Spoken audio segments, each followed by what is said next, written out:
honestly, you think that I wouldn't know if there was a fly on my head? You think I'm a dummkopf or something? Seriously, doctor, you have the fly on your forehead. Just hold still, I can get it. Do you know what you're doing? Not in the slightest. Oh, Careful, Doc. Your fly is down. Hello everybody. Welcome to the show. I am Dr. Frankenbeans, MD, PhD, and W3F. That stands for Where's the Fondue? And this is my lovely and talented assistant, Miss Emma Hattie. Pleasure to make your acquisition. Welcome to the 13th annual Berkeley Community Media Horror Film Festival.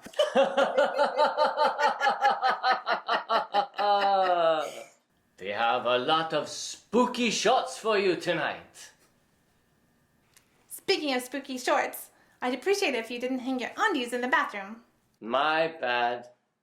But you know, nothing matters anymore. Doctor, I can tell something's wrong. Usually you're such a good mad scientist, but lately you've been a sad scientist. What's up, Doc? Oh, Emma, this whole pandemic thing.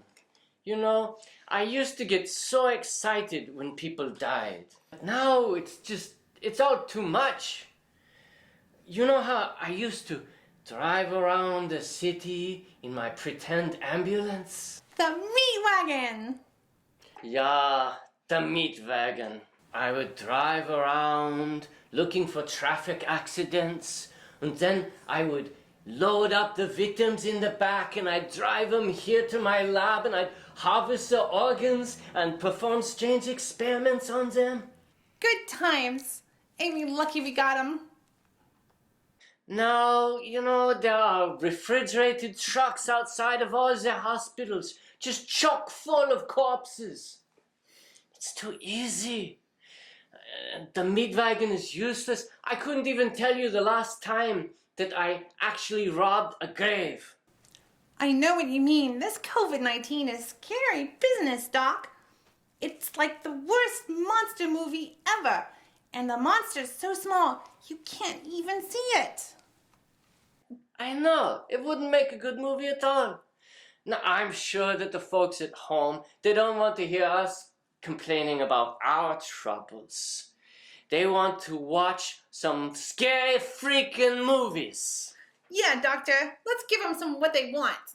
And lucky you, our playback thingy is working tonight. Well, I put some radioactive isotopes in it, so it had better be working. Radioactive, Doctor? Isn't that dangerous? Not as dangerous as 4 more years of Agent Orange in the White House. True that, Doctor. Speak truth to power.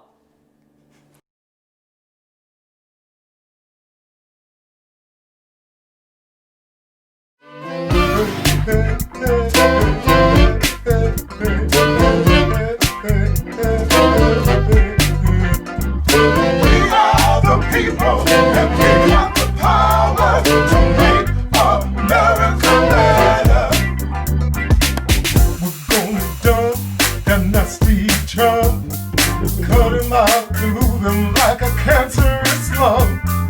Fold him out, kick him out on his run. We're gonna make things work out right. We need someone that we can confide in. And you know him, his name is Biden. He's gonna help us in all the fighting to make things work out.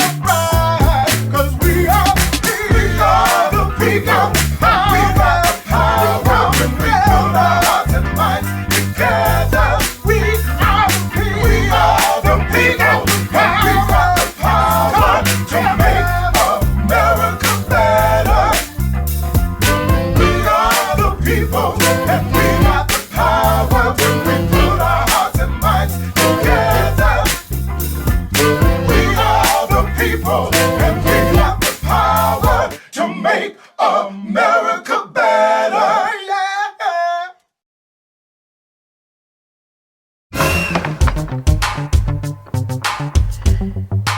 Hear my prayer, oh Lord.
Oh no! Oh, you! I'm definitely gonna get you. Wait.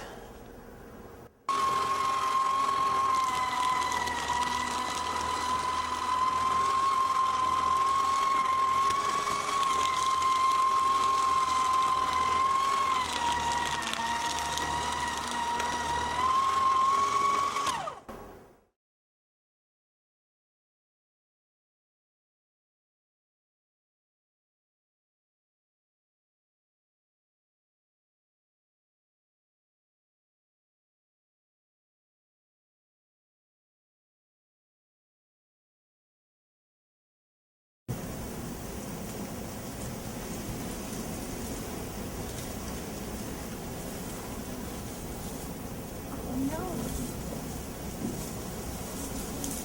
Way too much. Oh no! What am I gonna do? Oh! Somebody help me!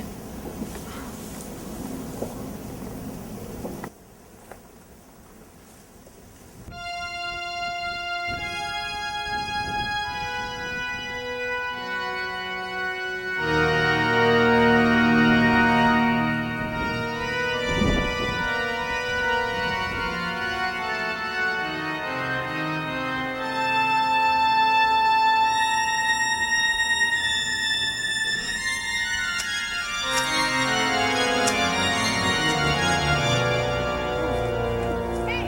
Over here!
Nice garden.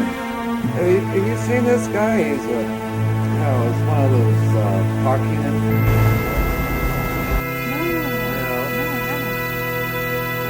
had a uniform and badge and everything.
Good afternoon, gentlemen. I'm so pleased to be interviewing you. It's so cool to have your entry into the film festival this year. And I would love to hear from you what your deciding factors were. Like, why were you doing this film, guys? And what's the style? Tell us about the style. Oh, yeah, the style. It's done like a silent film from about the late 1920s. And our hero, young Mr. Makoa, is optimistically on his way to see his lady, and it's a full moon. The movie is called Full Moon and the Foolish Lover. Yes, and we won't give it away, but let's just... Makoa, what do you think about playing the foolish lover in this beautiful full moon? It's also a silent film, right? Yeah. Well, it was great playing the foolish lover, but you know, sometimes the foolish lover is just too stupid to take a shortcut rather than just stay on the same path. And in the end, he gets... Oh, don't give it away, don't give it away. He's a risk taker, really. That's what's Yeah, happening. Let's just say this. He so much loves his lady that he says, oh, to take a shortcut, because if he can cut 10 minutes or 20 minutes off of his walk by cutting through a field as opposed to staying on the path, then he could be with his girl sooner. But let's not give it away other than to say that it's in a forest at night, and it's a horror film, so you can put two and two together. And so you have some amazing special effects in this film. Tell us about what you designed and how you decided to put those props together to make the special effects. Well, so Mike did the whole like monster in the film. He did all the props. We pretty much went up to Totem Park and shot a bunch of, you know, shots in the woods. And for the filter decision, we both thought that maybe like a day to night filter would look really good because we're shooting in the day, but you know, the film takes place at night. So we were browsing through the filters and we found one that we thought matched the tone of the film. That's why it feels like it's taken at night under the full moon. Woo! Yeah, with a blue filter on it to give it a very reminiscent. That's an old technique, you know, certainly used in Marinau's Nosferatu, right? Where there's a blue filter to make it look like night. And they used to do that, blue filter for night, a gold filter for day. And then, you know, even some silent film makers hand painted each frame. We didn't go that far, but we just put the magic of, so we shot it on the iPhone 8 through Filmic Pro, which is a great app, and I highly recommend filmmakers use it. So this is just if you have an iPhone. iPhone, Filmic Pro, easy, inexpensive app. So Makoa, I understand you're in film school, is that right? Well, I'm going to UC Santa Cruz. I'm in the film department. Okay. Tell us about that experience. Well, Hopes and dreams. Yeah. Well, I hope to like get a job in the film industry. Hope to like help make big films, and the film program at UC Santa Cruz is going really good so far. Right now we're like studying like film theory, but like in the future, we're gonna start doing more production stuff, and I'm really excited for that. You're going to be way ahead of the curve, having a mentor like Mike Vaughn from BCM's internship program. What I'm hoping is that all of these interns, so Ben is at Emerson studying in the film department there. Our good friend and board member Samuel is applying to a bunch of different film schools, and I'm, knock on wood, pretty convinced that he's going to get to one. So Sam, Ben, and Makoa are my retirement plan, because I don't have no 401k. So what I'm hoping is that these gentlemen, when they're in the position of being producers or directors, that they'll hire me and cast you in a film.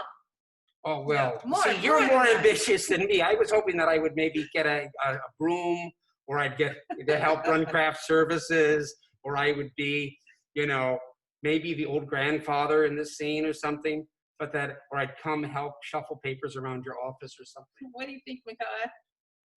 You're gonna hire Yeah. me in 5 years when you're out of film school. You're gonna hire. Totally. Yeah, I can play a part too. That's right. It's a fun film. It's a fun film. And I'm really, one of the great things about the internship program at Berkeley Community Media is that we get to do whatever we want. We get to make a silent film, a horror film, an action film, interview people on the street.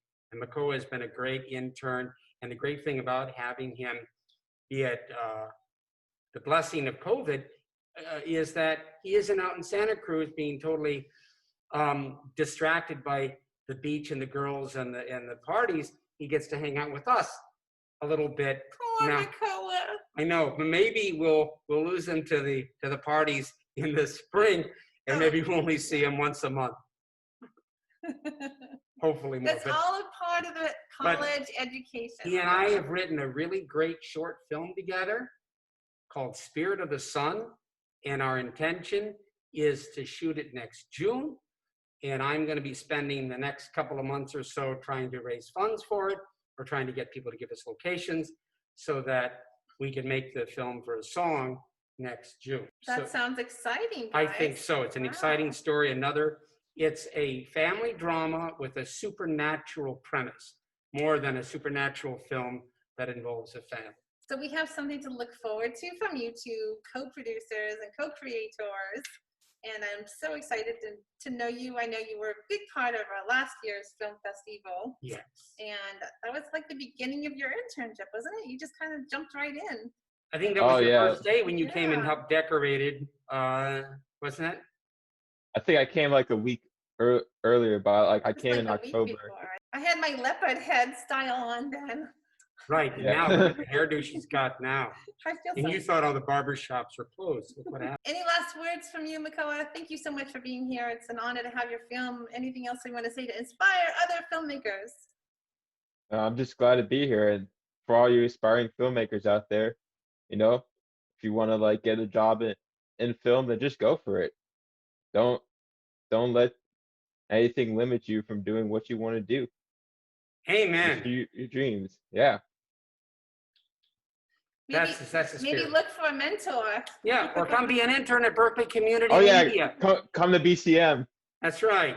Mike at betv.org. Come be an intern with us. We'll certainly put that in the footage. Thanks a lot. Thank you so much, and we'll see you in the movies. Bye, Mikoa.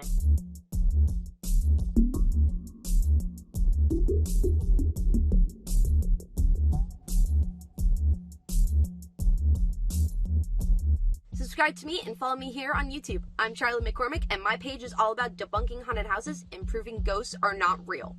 Now to the Helton House. It is one of the most haunted houses in upstate New York. Baron Helton, who was a gunmaker and businessman, died in the house from the legendary Al Capone. I'll be quarantined there for 24 hours, and I am super excited for this. And I will see you in 4 days.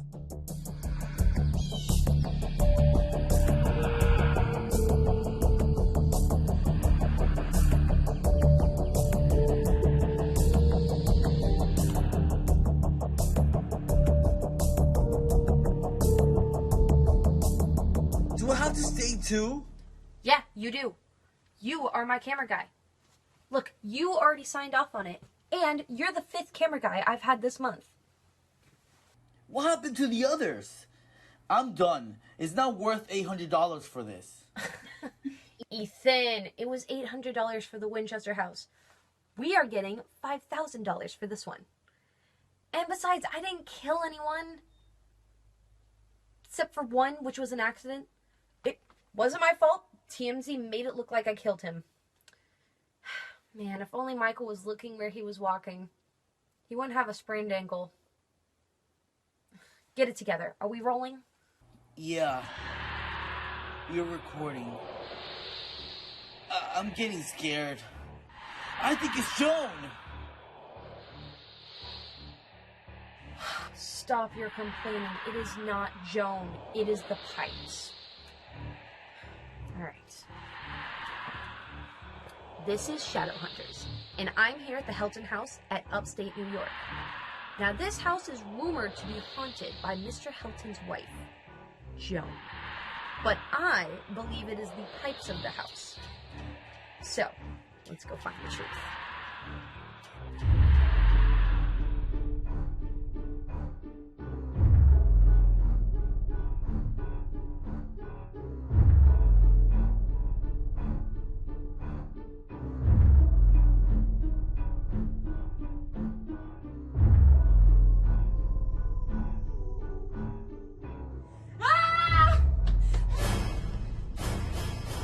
What you doing? That's my camera. Not the time, Ethan! I was attacked by a ghost! Oh my god! Oh my god!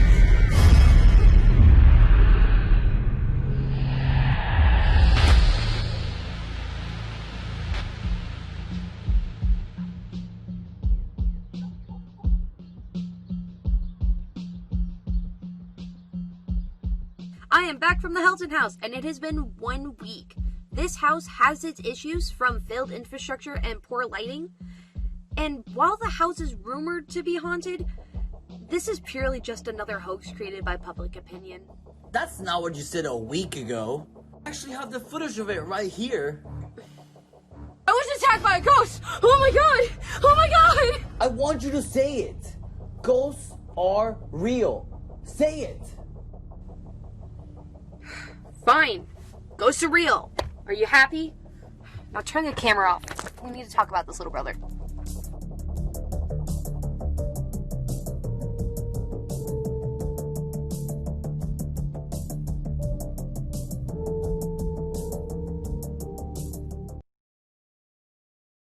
So thanks so much for joining me on the Zoom today, Brian. I want to talk about your Shadow Hunters film. It's so exciting. This is my first time being interviewed. I was like telling my friends and family that it's like, and they're like, this is so cool. A lot of personal growth. It's like, yeah, it is. Anyway, so Yeah. tell me about your filmmaking experience and how you came up with this idea. My filming experience, currently I go to DVC, Diablo Valley College, as a film student, as far as experience goes. This semester is my second to last. As far as my experience, I've always been like this kind of person, like learning by going. So I do that a lot. At the same time, for being a DVC student, learning the ropes and the mechanics of storytelling, narrative storytelling, through all the classes I've taken, from intermediate film production, beginning film production, acting on camera, beginning acting 101. The classes at DVC is a blessing in disguise. This has like always been my like thing, and like that's where like a lot of my Even since you were a experience. kid, you Oh, used to make yeah, films yeah. and things.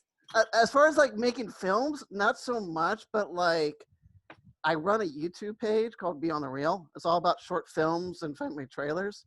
Yeah. And I've been doing this for about 1.5 years.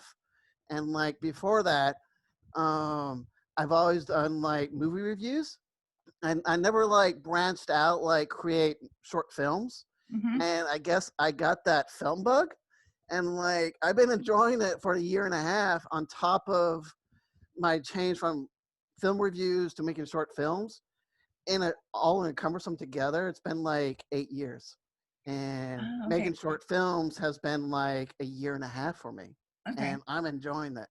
And like, Well, it and must be cool because you've seen a lot of films, and then you kind of know what you like and the texture and the quality that you want to do. So this is your first film?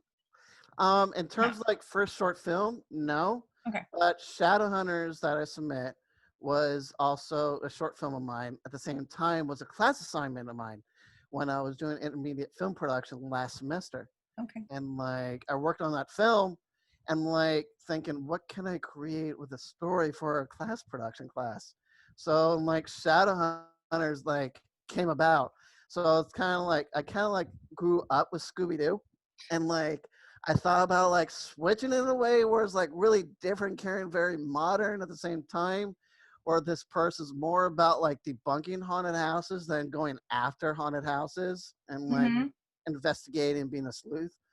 And like I thought I like took a new spin on it. The twist that you have on the, debunking Haunted houses. haunted houses is really interesting because we have had this one friend of mine is a filmmaker. She follows people who go and do the ghost investigations in different like ships and like old bars. And, you know, she was following ghost hunters who went to the White Horse in Oakland, and then I think they went to like the Victory or one of those big ships that's out there. They think in the bay. That's Hornet. I think is haunted. The Hornet.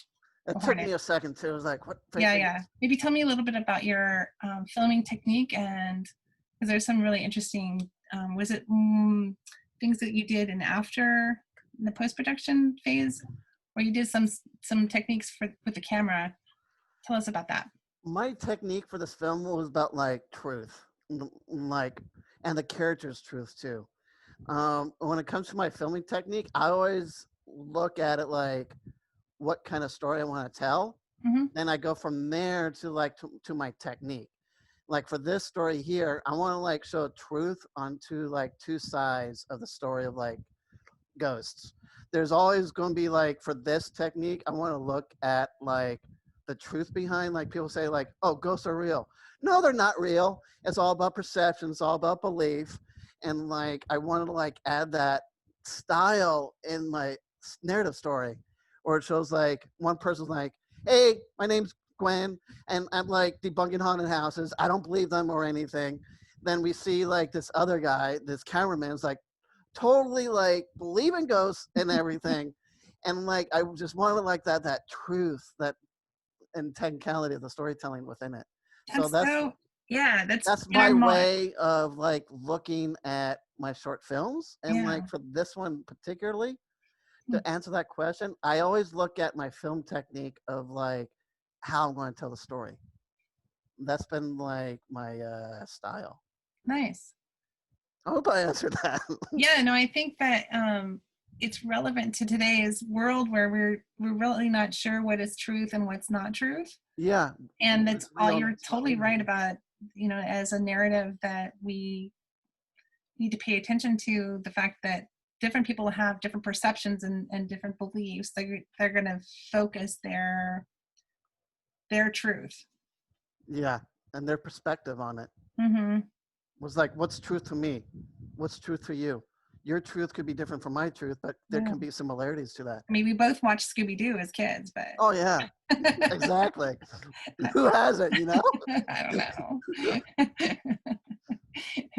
Yeah, so it's the hunting part I like so much, that she comes back and she's got that freaked out, you know, comes rushing to the camera, oh my God, you know? Yeah. That's really good. I like that. But then why is it that she's denying it? She's denying the fact that it's like, I witnessed this, I experienced this, but like, is it really true in my head? Or am I going crazy? Or am I seeing things that are not there? Am I hallucinating? That 20 million question bit in your head is like, okay, did I just see a ghost or did not see a ghost? Or is it stress? Or is it something in my head? It's like, it's the pipes. It's the pipes. It's the pipes. She's like trying to find something to like, oh, it's not real. It's the pipes. Mm-hmm. Oh, you're hearing the hollowing of the voices because it's the infrastructure of the pipes. Mm-hmm. She's trying to find some sort of logical solution to fix her problem. When in doubt, she has to take that leap of faith. It's like, what you experienced did happen. And she's having a hard time to accept that at the end of the film. And her brother's like, oh, by the way, what you saw is true, but actually, I have proof of you saying it. So it's kind of like that rebuttal going back. Yeah, oh, wow. Well, I think we get that a lot in the politics too today. Oh, you know, yeah. The proof is in the video, the pudding. Yeah. But then, you know, eventually in the future, we're not going to really know what's true or not because of the artificial intelligence and ability to make, you know, such realistic avatars that you can have them say anything, you know, and do anything. And and with, you know, we already know with the power of editing, it's all in the edit. Yeah. Put the story together. Yeah, we could be made to say anything. So this is a really interesting, you know, melding, you know, in between time of what we've known in our worlds to be, oh yeah, solid truth, but then, and of course, Halloween is a time where there's the thin veil of, the spirit world, supposedly, that's been ancient traditions. And that's interesting to tie it into the ghost, because you do see that ghost in your show, in your film too. Can you tell me about how you made the special effects? The special effects, I made it through. The interesting part of about this film, I never filmed it in person. This was practically over iPhone, and some of that external outside stuff was external footage I found online. Oh. And as far as to answer that question about the green screen work, that's actually me in the costume outfit, actually. That's you. Yeah. You look pretty scary. And working on that was oh my God, the most fun. And when I was going through the edit, and I keep replaying it back because I'm enjoying this too much. Okay, I gotta stay focused here. I'm liking where this is coming from right. a visual perspective. And I did not anticipate how well the CGI came out, because I kind of see myself as a beginner in visual effects, and replaying it so many times and thinking, oh my God, this game's so good. Then I keep going back and replaying it. It's okay, I gotta work on this now. I like that you're kind of just entranced by your work, and that you like it so much. That's going to be what translates to the audience too, that you're really enjoying and you're putting your energy into it. I think that's an important part of making films, and being a filmmaker is translating what your vision and your passion is to the screen. And what did you use? What was your was it After Effects? At the time when I was editing this, I filmed it off on Hit Films Pro 3. I didn't use After Effects for this, actually. Okay. At the time, I didn't have After Effects, but now I do. Is now my passion for visual storytelling feels like it's gotten better enhanced now. The fact that because of COVID, or because of just your focus on it? Just my focus on it and the kind of software I use. Mm-hmm. So it's a whole nother level to explore. Yeah. Agreed. Whole new level of explore. Yeah. And what's your regular editing? So what are you using to edit? For now, I'm using Adobe Premiere to edit. Okay. And I'm slowly learning After Effects and working on another short film. But that, in terms of visual effects work, I finally learned and figured out how to do a disintegration effect, kind of like in Infinity War, where it shows Thanos fading away. Mm-hmm. All that. I kind of figured that out. A lot of the After Effects is kind of a slow learning process for me, but I'm loving it. I feel like you said it perfectly. I feel like I'm in this trance. Yeah, that's what it should feel like. I think that's gonna come across in your work. What's your next project? My next project is called The Ghost and I. And pretty much it's a story about a guy that's very soft-spoken, and at the same time he's having conflicted emotions of committing to a real relationship. At the same time, he learns that there's a ghost that wants to help him with this. Oh. And there's a lot more that seems the eye between the ghost world and our world. Both worlds collide as a dark force is trying to get his ghost friend. And there's there's a lot more than meets the eye. There's a lot of mystery involved. So they're helping to protect them, and then they have this bond together somehow, that they're a dynamic duo in each world. Yeah, correct. I'm I was imagining what it looks like. But you totally took what I was thinking, actually. Really? Yeah. Okay, cool. That's cool. I can see it. I think you're I don't know, maybe we're psychic over this. There's some connection here. That's cool. I feel What? We don't even need Zoom anymore. It's exactly. Telepathic male Zoom. T-Zoom. That's the future. T-Zoom. Well, I mean, wouldn't that be cool? Oh, yeah. Anyway. That would be awesome, kind of weird too. Yeah. Yeah, you could just have your heads up display, augmented reality pop up, and you could just telepath your thoughts through this thing, like a chip in your brain that's enhanced your energy. Ooh, let's make a film.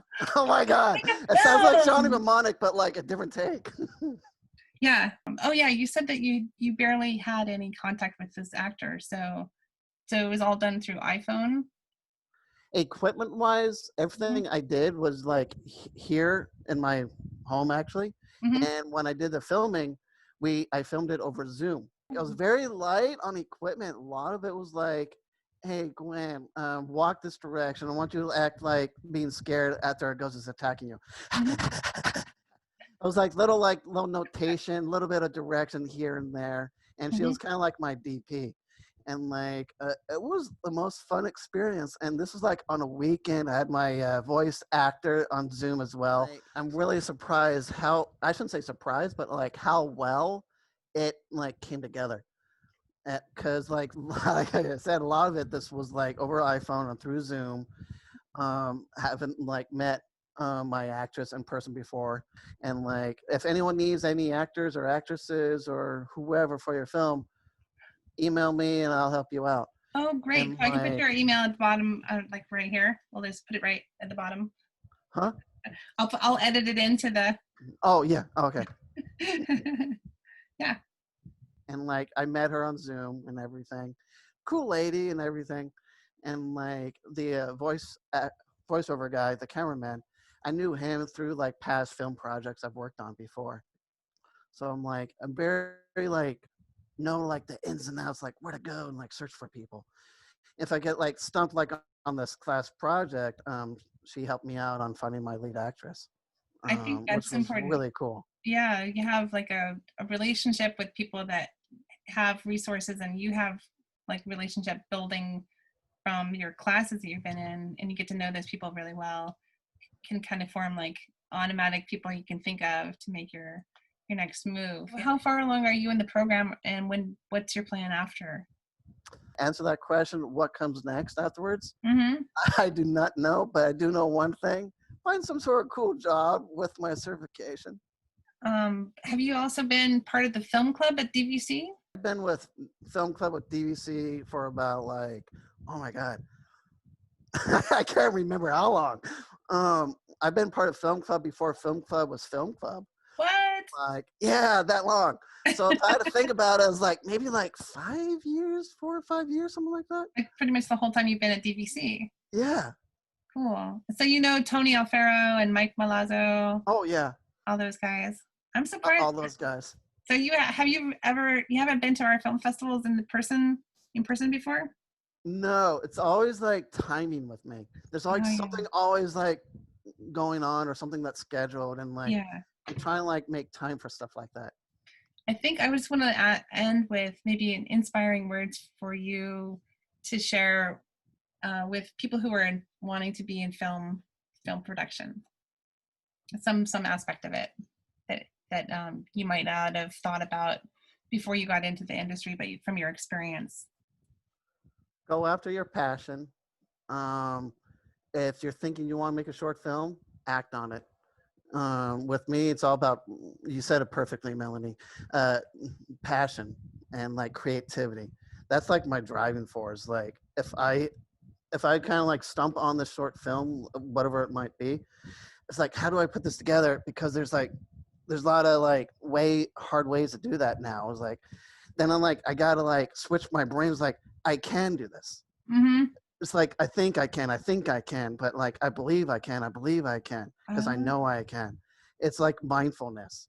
Sweet. Like being mindful of your surroundings, being mindful of your emotions and feelings, and being mindful that it's like, you can like foster and create this energy bubble in your head where it's like very light and positive, or like you act on my passion. I hope I answered that. Well said. I'm like, bravo. Thank you so much. I think that could be applied to just about anything that people want to put their minds to, that they could do it if they, you said like you can think about it, know it, believe it, and act on it kind of thing. Yeah. That you create this energy bubble. I like the way you were doing that. I was like, I want to do that too. Let's do these energy bubbles. Yeah, I know. That's the passion for me. And then you like put out the world. Yeah, There's my put out passion. the world. Yay. Thank you so much for sharing your passion. And I look forward to seeing more of your work in the future. Well, thank you. Yeah, awesome. The 6-foot distance that the respectful goth keeps between themselves and the nearest goth on a dance floor will serve as a poignant reminder of how to socially distance appropriately.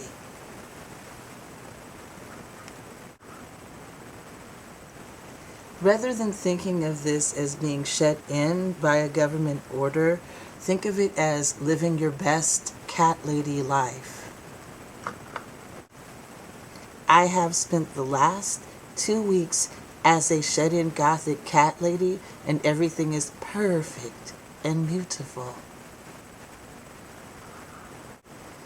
As a gothic cat lady, this is a perfect time for you to spend in deep meditation with Bastet, and with the cat gods who rule your day-to-day life. Mine are Bootsy and Marla.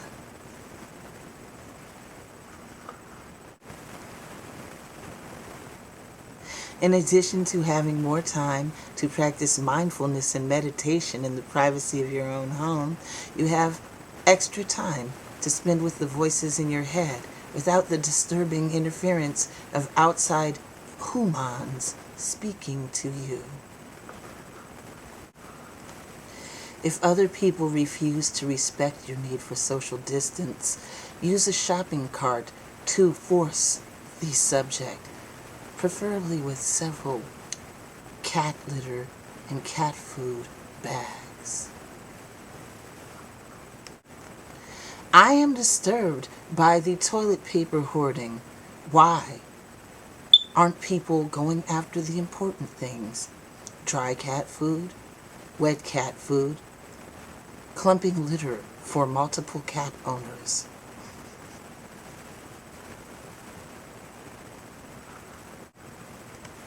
If you think of going outside, remember, it makes the cats unhappy. The cats are happy when you stay here. Stay here, stay on the bed. Don't move too much, the cat is sleeping on you. The cat needs you to be obedient. Remember, you are only preparing for the future when we will all be living under our cat overlords.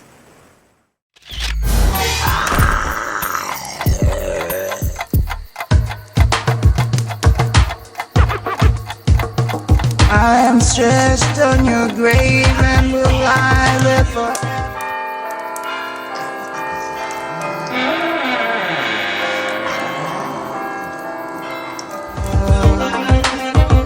With your hands held in mine.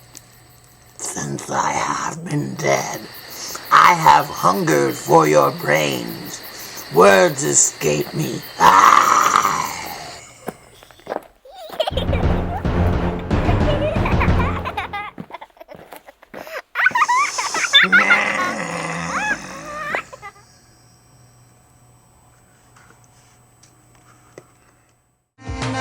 Surely not separate.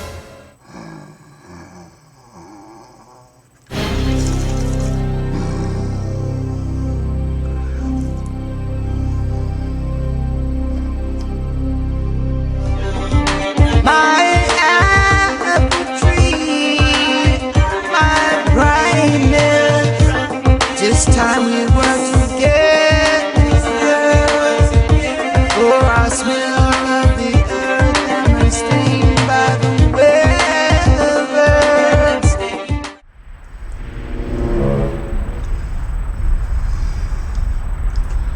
Zombie haiku. In my family, things that I'm saying. Birds chirp in tree. Emissary of nature sings. I am rotting. From night until morning, I am stretched out your head, falling out to the air. Like tears from top wild. Oh, I grieve for the world that I loved as a child.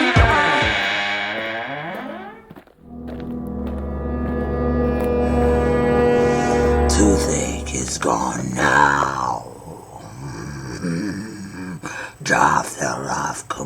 sleep, eating my dentist.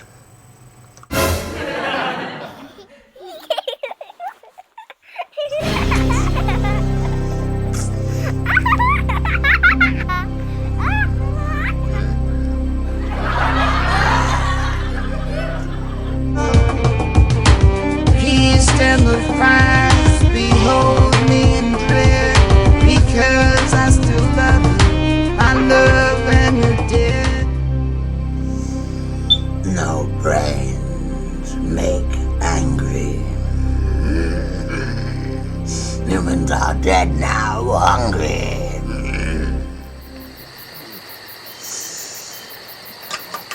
Cat brain snack. Yummy. I would still be your shelter from rain and storm. And with you in your cold grave, I cannot stay warm. Zombie haiku from book.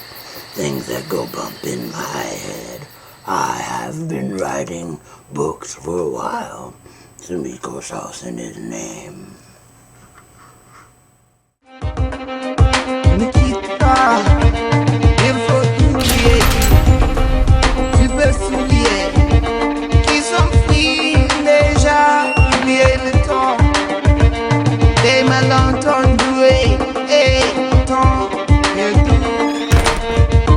À se voir, comment oublier ces heures qui tuaient parfois tout pour toi, le cœur du bonheur.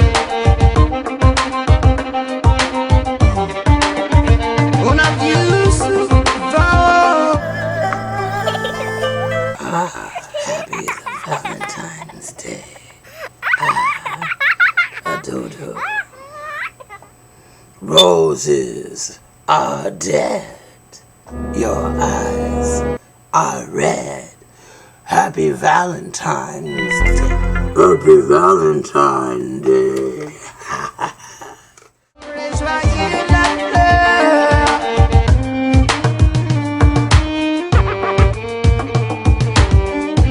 Ne me quitte pas.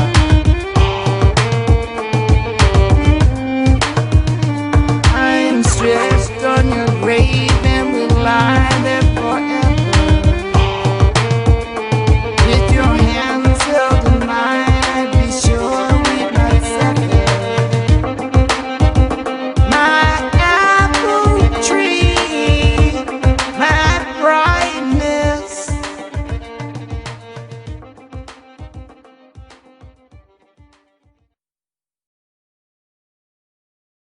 You look awesome, Sumiko. That's amazing. I love your makeup and your eyes.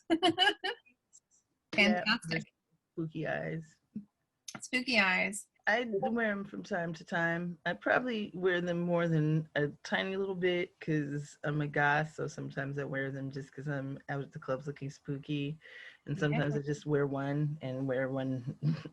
Oh, I like that look too. Yeah. Very cool. Other look. Very nice. Well, your films, I want to say I'm so impressed with the way your poetry comes through and your presence of who you are comes right through the screen. And you submitted several. So why don't you tell those who have either not seen them yet or have just going to have seen them a little bit about what your style is and what your ideas were when you were creating your films. Okay, so I submitted 3 films. One was Zombie Haiku. I think I submitted 3. Yeah. So the Zombie Haiku film, I had a music video that I put together with which my mother is actually the lead singer on that particular piece of music, which is really nice. That's kind of honors her memory. Yes. And it's so there's a series of haikus about zombies interspersed with bits of this Stretched on Your Grave video, and then I'm eating body parts while We did zombie haikus, and I'm in character as a zombie. So that was a lot of fun to make. That was a very like, I usually like to do pretty makeups, and I had to just decide that I was okay with not looking pretty because I needed to look like a zombie. Isn't that interesting? So Mm-hmm. yeah. So Yeah. So you used like you were it was from a game. What's the game? Video game it's from? a Second Life. Second Life. Yeah, I made a music video for the stretched on your grave, using Second Life photography and Second Life videos. Yeah. I like the combination of that because it felt like almost like a virtual reality situation, and that you're creating this music video with your original music, right? So you wrote that with your Yeah. mom? It is actually, this is a that song is a public domain Irish like I want to say poem. Folklore, folky kind of. It's an old poem from I think the 1600s that's in the public domain called "Stretched on Your Grave," which we created a new musical background and arrangement for it. So it has been covered by Sinead O'Connor and by Dead Can Dance. Or covered is well, the first time someone made a song out of it was in the 1960s. So they're not necessarily covers because they're new musical arrangements with this poem that's in the public domain. Neat. So yeah. Yeah, that's cool. And your mom, you said, was the lead on that. Yeah, she's the lead, and I was singing background vocals on it. And we did it as a round. So she started, and then I'm doing it under her as a round because that's how the producer wanted to put it together. And so I'm a little quieter, and I'm right after her. Okay, Yeah. I'll have to listen more closely for that. That's terrific. Yeah. And then you did all the editing for that? Yeah, I did all of the editing. So when you filmed your zombie scenes, were you using like a cell phone or? I used an old iMac, like the old okay. Yeah, old iMac. And I used iMovie. Yeah. Great. Oh, great. Yeah. See, that's what I love about independent filmmakers. It's like using the resources that we have at hand to create and make our vision come through. That's very cool. I just saw your bat earring moving over there. Very cool, bats. Thank you. Nice. Tell me about your goth and your kind of like your energy towards putting that yourself out there, your personality and your. Yeah. Well, that reminds me that another film that I submitted was this gothic cat lady shelter in place, like kind of horror comedy video. Yeah. About someone who's completely lost their mind, and they're talking about the cat overlords and stuff, because shelter in place. So that was kind of spooky and cute and fun. I know my cats are so happy that I'm sheltered in place, and they're like, this is a great retirement, thank you so much. Mine have grown very spoiled, and they demand my attention at all times now because I'm here so much that they just feel like I'm here to meet all their needs. You're one of them too. So I have been on the goth scene since I was 13 years old, which is a long time because I'm 52. So that's almost 40 years. Yeah. I was in Hawaii when I first started hanging around other goths and listening to goth music, and then going to goth clubs. Well, when I first was on the scene, they didn't have goth clubs.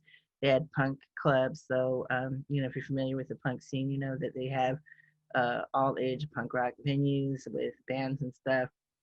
So I was going to some all age shows, and I was going to like Rocky Horror Picture Show and stuff like that. Yeah, me too. And yeah. Well, my first band I ever saw were the Plastics with the Ramones. Oh goodness. So yeah. The first band I ever saw was was the Village People at Gay Pride when I was 9 Wow. in Santa Monica. So it was one of the earlier ones. So we were walking by Pride, and there was a big poster saying the Village People were going to be there. So I made my mom take me there, and then this leather daddy with chaps on. He actually had underwear under his chaps, so it wasn't like his butt was showing, but still. Um, asked if she wanted him to put me on his shoulders so that I could see better, and we both said yes. So he gave me a piggyback ride so I could see the Village People. Oh, that's great. That's Yeah. epic, Sumiko. That's awesome. That your mom, you had a cool mom. I know you guys were like gal pals, Yeah, we were close. making trouble. Yeah, we were close. She was a goth too, and she sort of found her own separate way onto the goth scene from me. The thing is, even though that was a long time ago, like when I first started getting into Bauhaus, which was when I was like about 15, it was their last album. I got into this great band, and then they just broke up. So Bauhaus. the Bauhaus have a song called Bela Lugosi's Dead, about the actor Bela Lugosi, who played a lot of vampires. Yeah, the songs got a chorus that says Bela Lugosi's dead, undead, undead, undead. And the press picked up on how they were using Gothic horror novels, which is the basis of the Bela Lugosi movies and like Dracula and stuff. They picked up on the fact that these bands were using Gothic literature to inspire their lyrics. It wasn't just the Bauhaus that were doing that. The Cure did that quite a bit. Yeah. And you're also an author. That's right? Yes, I am. You're a published author, and your mother was also? Huh? Was your mother also a published author? Yeah, my mother was a published poet and author, so she she started, her poetry was first published back in the 70s, and you know how they have those big like velvet posters that are in head shops? Yes. Yeah. So they had a bunch of like a series of Afrocentric ones in the 70s, and my mom's poem was on one with a lovely picture of an African American woman with a big pretty afro. Yeah, and that was that. You're also, what's your book that you've written?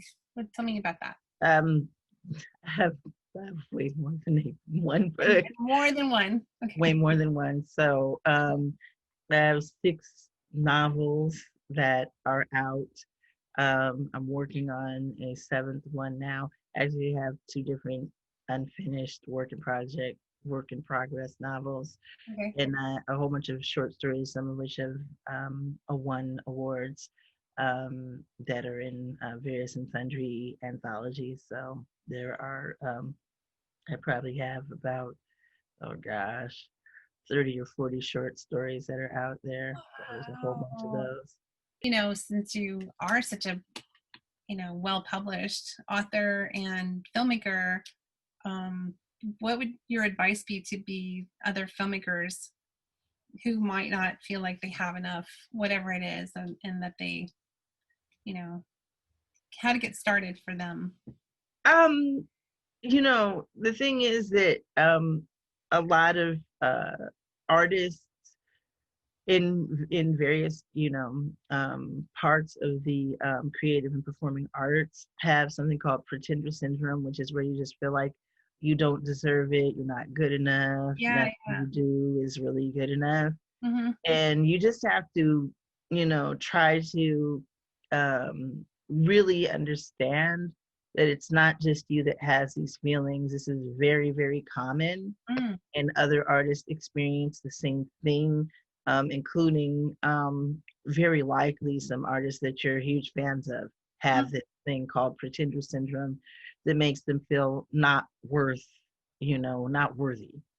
You have to push through this feeling of not being worthy and make yourself do the work, because ultimately being an author or being a filmmaker. And that reminds me, I wrote a screenplay with James Leon, who has an indie horror film called Dropping Like Flies. Oh. And it is called Desponia, Dark Chanteuse.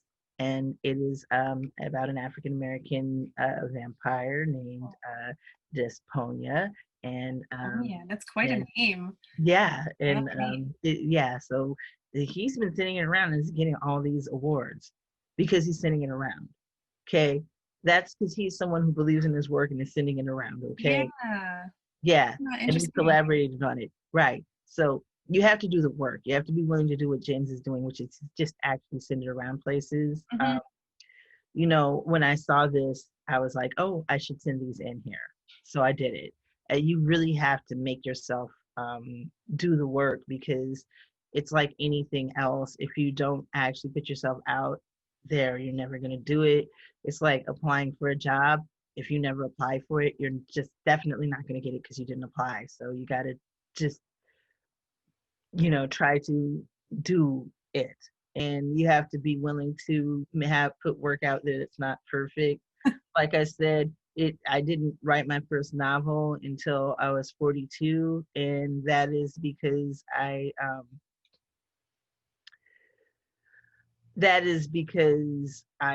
had to just really, really, really, really, really get to this point where I was like, you know what, I want to write a novel before I die. I want this novel to be written, and I need to stop trying to make it perfect.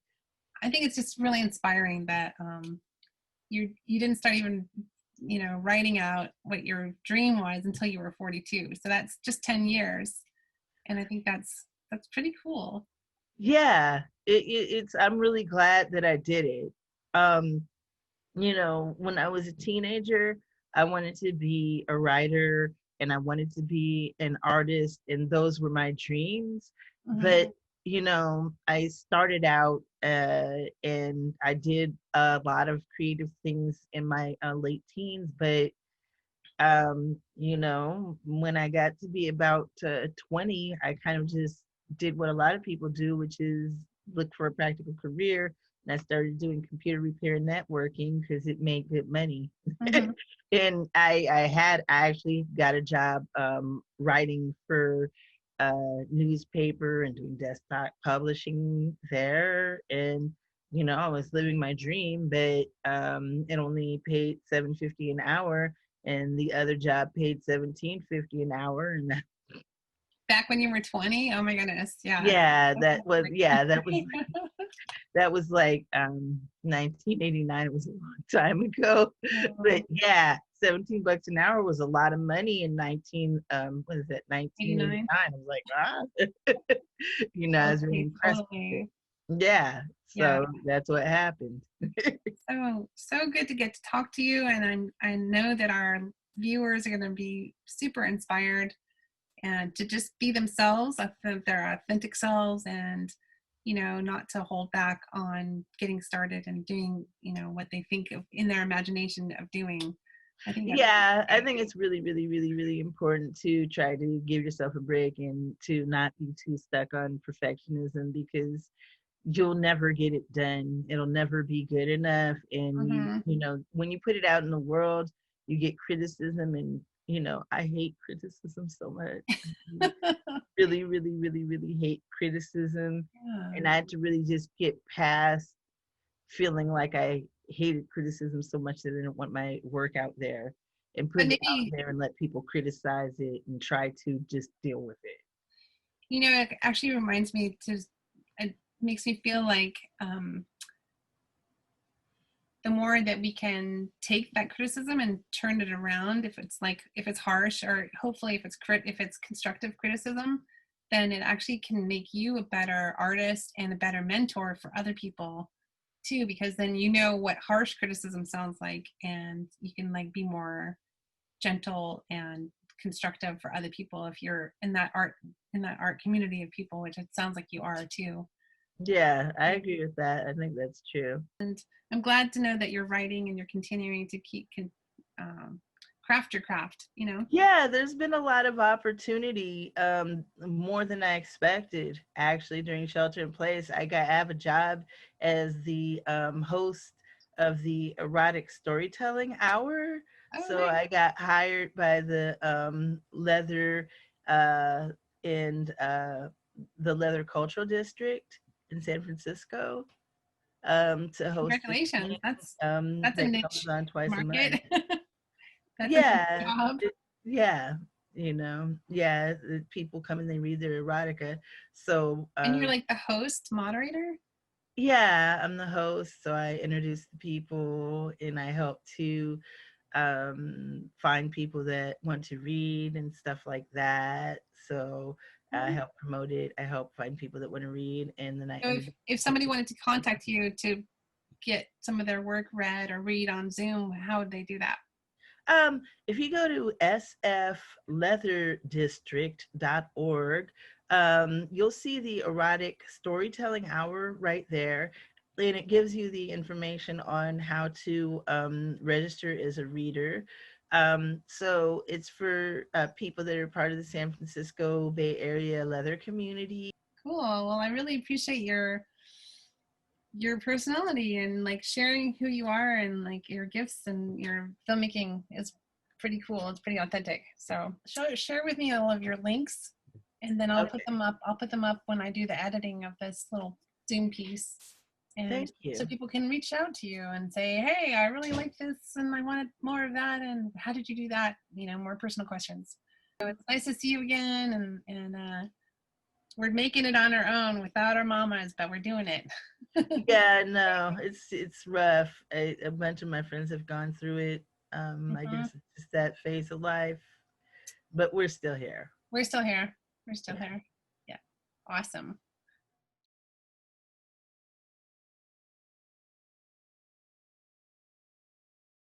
Hello, my name is Dr. Sanabes Kalaiva. I have survived the zombie epidemic, just a couple scratches. You know, I didn't realize I was narcissistic, but you know, I guess even the best of us, you know, have some problems. Anyway, so as I came out of my deep sleep, as I was terrified, you know, I thought this would affect everyone, except me, of course. I went underground and I rushed off, you know, just poof, you know, and a special bunker. Anyway, when I woke up out of the freeze, which I put on 2-week timer just to be safe, you know, and I realized that this happened in just a matter of like 3 or 4 days, and then this selling compost has got all this like composted zombie now, and that we have this well, we have this world of free of narcissism. And my son, being anxious and creative as he is, he made a special little movie. So I want to take my, you know, tip my hat to my son Ferdinand, that he, you know, and pioneered this by himself at the tender age of 9. So I want to share some of his eloquent drawings and his storytelling ability as he goes through this little expose, which I think captures the spirit of what happened with this zombie thing. It took out 10% of the population, my friends. Of course, I don't miss them that much because they were narcissistic. Okay, so please enjoy the movie. 250,000 years ago, Dr. Zug of the planet K-Tomb programmed in human DNA a recessive gene that would activate a zombie virus, causing narcissistic cells to become narcissists. He set up a monitor on the moon to detect levels of narcissism on the Earth. Well, that day came. The first victim, John White of South Carolina, was beginning to shave, admiring himself. But when the razor touched his face. Chunks of his flesh came off. Horrified, John didn't know what to do. His zombie cells had already become narcissists and were beginning to rot. He grabbed his wife's lipstick in a desperate attempt to cover up his green lips, stumbling out of the house into the neighborhood. Meanwhile, across the nation, thousands of zombies were filling the streets, rushing into department stores, grabbing clothes and cosmetics to cover up their rotting flesh and horrified faces. Some chose suicide. It was easier. They were still cognizant of the fact that they were human, kind of. Some of them jumping off of their penthouse apartments. Anything but to die looking like a zombie. Soon, the National Guard was called in, taking out these poor guys. They just wanted to look good. It wasn't really their fault.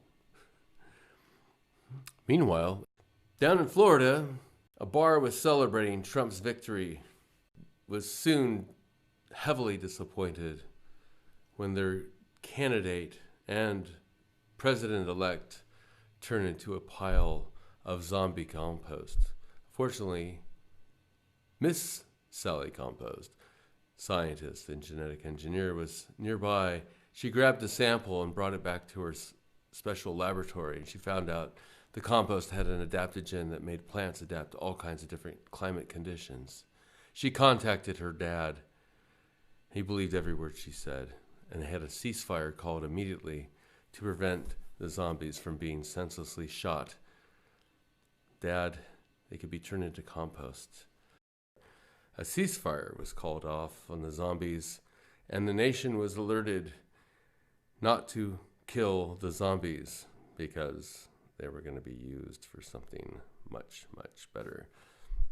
Sally, with her bullhorn, conducted thousands of helpers into placating the zombies, admonishing them with words of, "You're beautiful, you're wonderful," to help speed along their decomposition. She even sang cheery Christmas songs just to kind of warm them up. Some zombies were easy, others were tougher. In some cases, people had to hold up mirrors with pretty pictures to fool them, think that they were really pretty still. There were centers set up to attract the zombies and inside affirmations. "We love you, you're number one, you're the best." This turned them instantly into compost. This compost was taken worldwide. Sally orchestrated the whole thing. This was what she had been waiting for her whole life. And thanks to the GOP, America had an ample supply of zombie compost. Although this compost had a really, really bad smell and had to be airlifted out. The world woke up the next day to a world free of narcissism. The world now had a compost so ingenious we could live without pesticides, herbicides, and all kinds of toxic nitrate fertilizers. To commemorate the people that gave their lives, the narcissists that turned into this compost, a monument was erected in Washington, a zombie hand reaching towards the sky. And every year on Zombie Day, people gather with a little bit of the compost and sprinkle it on the ground in memory of those who gave their lives.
Dom, I have a problem. I have a problem. Mr. President, sir, how can I assist?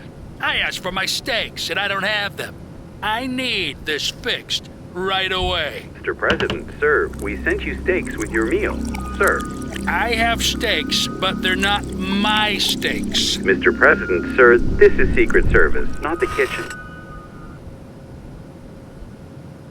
Well, it's no secret the service here is terrible. Sir, I can call the kitchen for you if you're not able to. Dom, 100% of the time you're competent. However, 90% of the time you're incompetent. So incompetent. Sir, we've already sent you steaks. Would you like some more? Listen to me very clearly. I want my steaks! Sir, are you still there? Are you still there?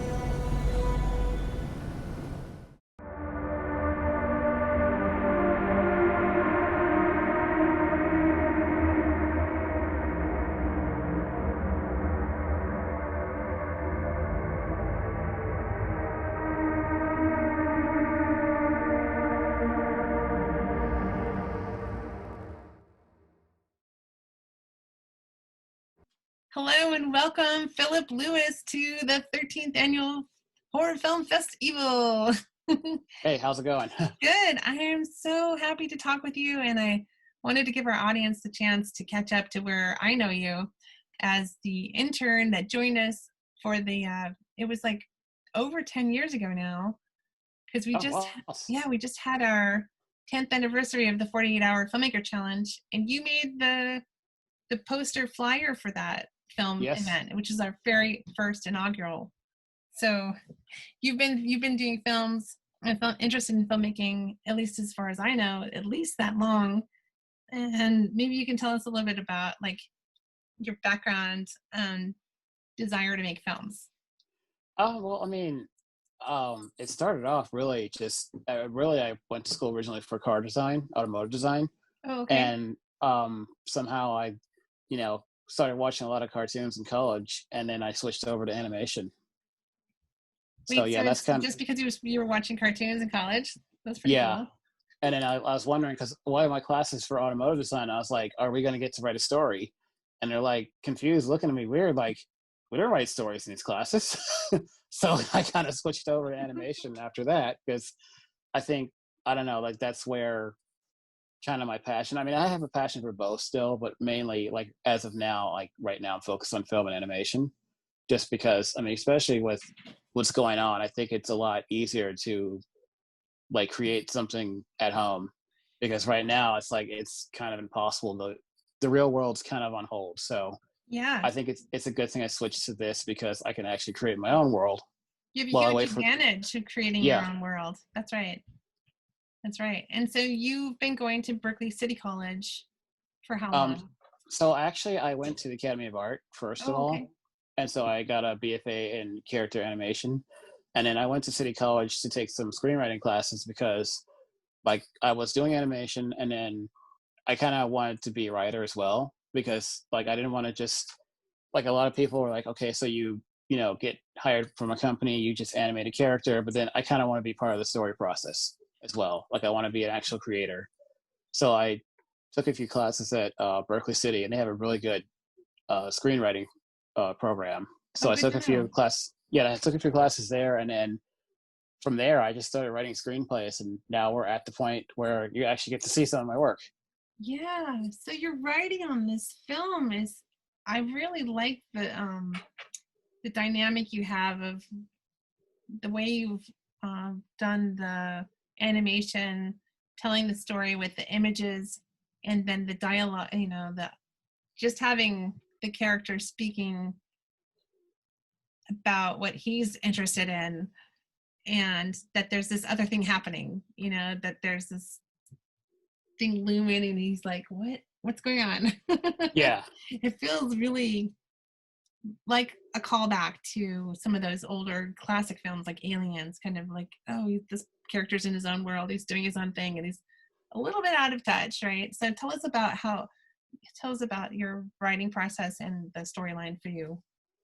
Well, I mean, this episode, this one I'm submitting is actually part of a series, Okay. but I kind of wanted to submit this as a special to the election that's coming up, which is why I really wanted to get this out before November 7th. And well, I mean, the whole series started off with me just looking at UFO footage on YouTube. So like I started looking at that, I put two and two together. I'm like, maybe this will make a cool story. And then I was watching a lot of the stuff that Showtime, HBO had when Weeds was on, or like The Sopranos. And I was thinking, as this develops, it's going to be more of a dramedy, where it's like you'll have very comedic elements and you'll have like very dramatic elements. Dramedy, okay. So that's kind of what I'm kind of going for this. I mean, hopefully, like when you see the whole thing strung together, you'll get a sense of like the other characters and like their mannerisms and that sort of thing. And so like this is just kind of an example of what it's kind of the whole thing is going to look like. And in this particular episode, like I said, I wanted to get this out for the election, but then probably in November, I'm going to release all 4 episodes, and there's going to be a 5th episode too. I don't know if I can take it waiting. It's almost like I can feel the juicy characters, the way you've already built this one up. That the other ones must be also really, really good. Yeah, I mean, the whole thing, like so far, like especially this episode, has gotten like it's given me a lot more confidence, because sometimes when you're like working on these things, you can kind of feel like the world's moving faster than you are, and it's like you want to tell yourself that I'm gonna get there, but then like sometimes like a lot of this whole thing I kind of went off on my own and worked on it. And then like I had a few assistant animators and a few modelers, and like a lot of the voices are of course not my voices, but I think it started to feel like a lot more like it was heading into a good direction when I started bringing more people on. Because sometimes when you're working by yourself, it feels like you're kind of working in a vacuum, and you're like, well, am I ever going to get this done? The whole world's moving at 60 miles an hour, and I'm moving at 5. So you kind of want to just get this done so you can like, I don't know, so you can kind of see what it's going to look like and see where it's going to go. And the more you do that too, I think the more the energy gets put into it. And obviously people want to be part of something like this project, I'm sure. Yeah. They're like, oh yeah, let me help you out. I saw Kadir's name in there. Yeah. Oh, do you know Kadir? I know Kadir. He was an intern at BCM also. Okay, yeah. He helped me with the sound. Yeah. He did. Yeah, did a good job. Yeah, it's a really good job. I'm so happy you guys are working together, and obviously other people that I don't know that never got to be interns yet at BCM. But that's another story. And how long did it take you to make this one episode? I mean, it's kind of a weird timeline kind of thing. Oh yeah. So I mean, I started it last year, but due to life and work and all that I didn't really have like 24 hours to kind of, I didn't have 24 hours to kind of dedicate to it. So I had, you had to kind of work nights and weekends, but then COVID hit, and that gave me a lot more time to speed this up. Because so funny. COVID has helped a lot of just different projects get a little edge along. It really has, because I had a lot of time off in March and April, and I was like, well, if nothing else is going to happen, might as well catch up on some TV, some reading, and just work. So that's what I did. Good job, Philip. I'm really proud of you. Yeah, I feel like you. Nothing to do with how your talent is, but I love that, you had said that you're proud to be part of this film community, and I'm really proud to have you also. So well, it's yeah, it's a mutual feeling.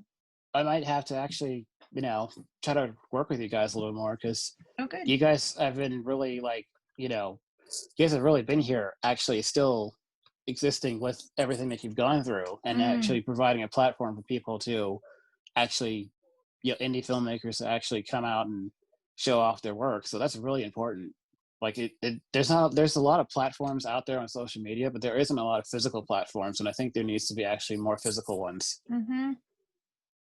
Yeah, thank you. I really feel like it's part of my raison d'etre, as they say. My reason for being at BCM is to help. I fell in love with filmmakers when I first started, and when I was taking classes just to, get involved and get certified so I could do some productions. And I fell in love with filmmakers, and it hasn't stopped. I feel like it's just, my community, it's my TV family and my film family. You know, I really appreciate all the energy that it takes to put into these films.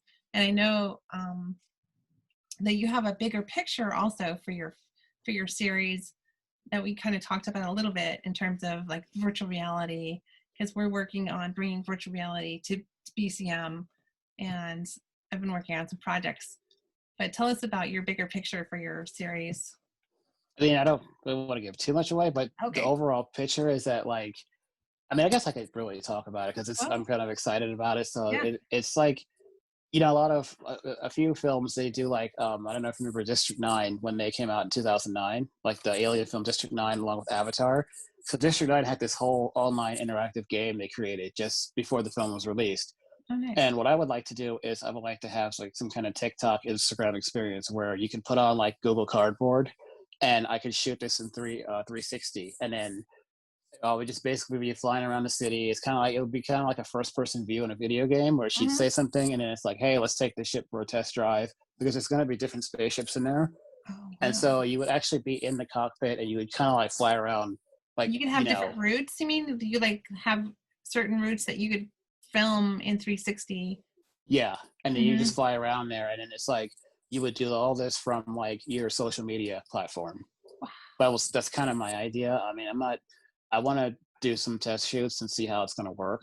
But I mean, I think it could lead to something bigger. And plus, like, I don't want to just create a film. I want to create an experience, because I want people to actually remember, like, you know, they had this kind of experience along with the film. It's like kind of like back in the day where you'd have a film come out and you'd go to Taco Bell and you get the Happy Meal with you get the, you know, like when Demolition Man came out, there was Taco Bell sponsoring them. So you'd go to Taco Bell and, you know, everybody would say, you know, peel off the scratch from the cup, and everybody would get excited because it was the whole experience. Or like, you know, when you had Simpsons come out, they had this limited edition toy at McDonald's, and you'd go and, yeah, it was just like a whole, like, it was a whole experience along with the actual like media. Yeah. And that's what I want to still create. have the Bugs Life collection from McDonald's, I think it was, like all the toys that my mom got. She'd go and she'd get her like fish sandwich or something, and then she'd come back and be like, I got another toy, I got the week's toy. You know, collect them all. That's pretty cool.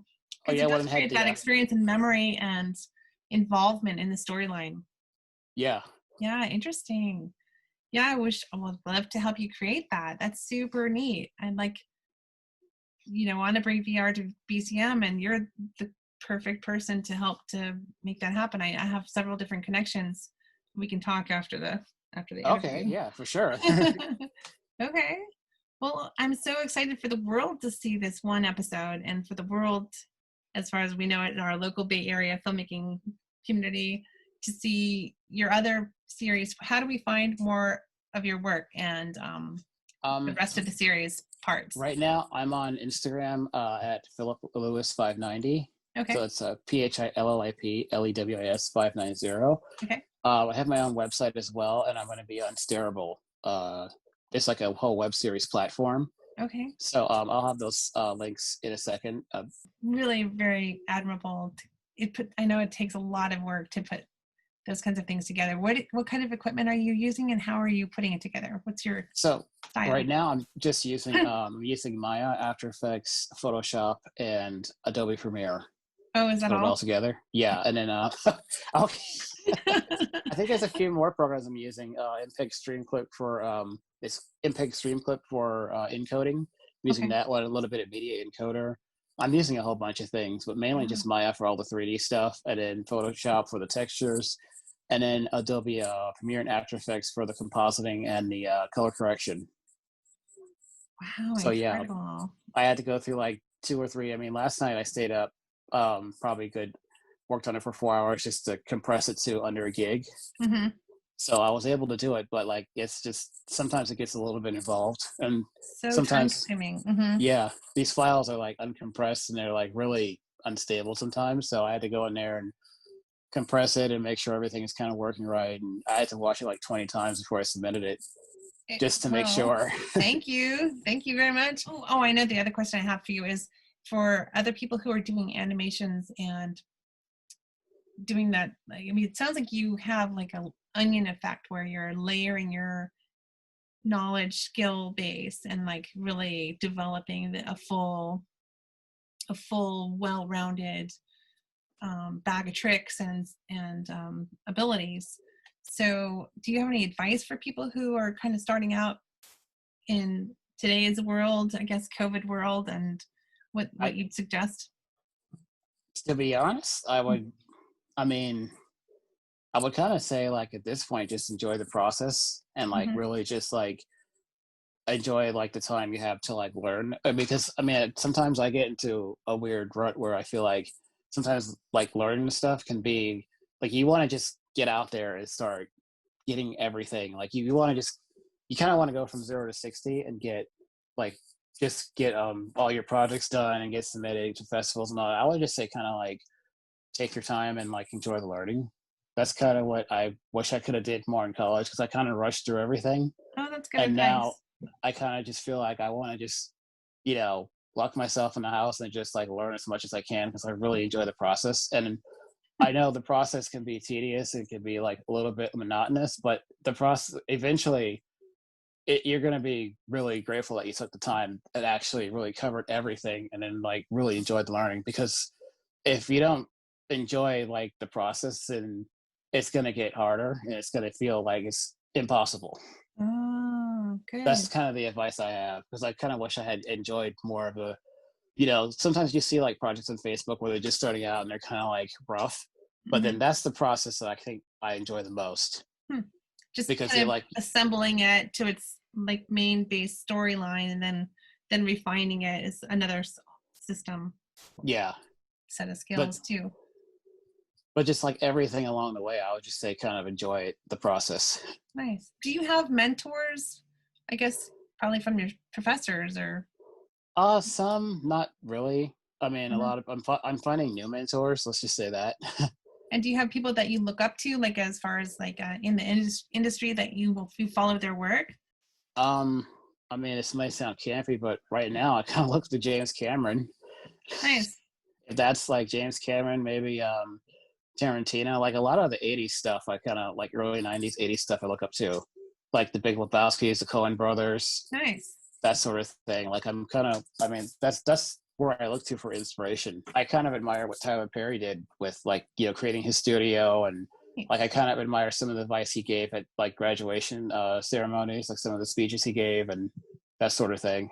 Well, I appreciate your advice to those who are starting out possibly, and that maybe applies to most of us who just want to get out there 0 to 60, but it's important to enjoy the process. I think that holds true for a lot of things that, you think, oh, I should be better at this already, like I want to be able to play jazz music, and it takes time to practice. Yeah. Oh, that's really important. Thank you so much for your interview, and I look forward to sharing more work and more times and more opportunities with you in the future for seeing your work. Okay, yeah, I look forward to getting into VR. Yeah. Like actually shooting some stuff in VR and getting that going. Can't wait. I can't wait. Thank you so much. Yeah. We'll All talk right. soon. All right, thank you. Okay. All right. And congratulations again on the video. It's really good. Oh, thank you. I appreciate it.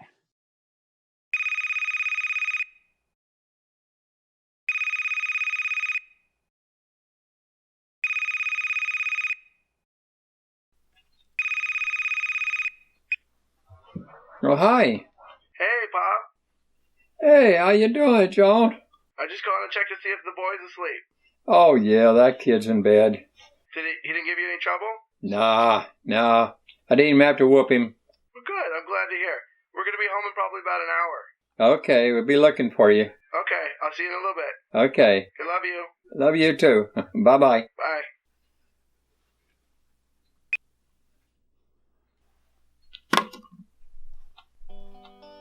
Party's over, kid. You're gonna have to go to bed. Okay.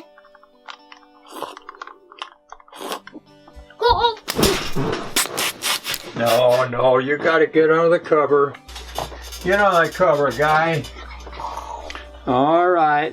Now, night-night. Good night. Night-night. Papa, What? you forgot. What? You forgot to check for monsters. Oh, I don't see none. Papa, in the closet. Oh, okay. Let's see. No, none in the closet. Papa, you forgot to look under the bed. What? Under the bed. Under the bed? Oh, goodness gracious. We get down here and see. No, there's none under there. Okay. Now, you can go night-night. We'll see you in the morning. Okay. Okay. Night-night. Night-night. See you later, Gator. After all, crocodile. Okay.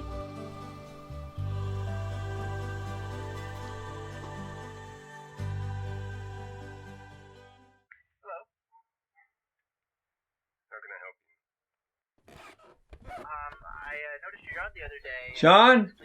Sean, is that you? You're supposed to be in bed.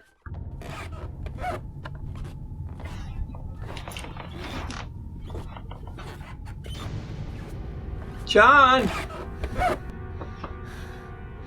What are you doing?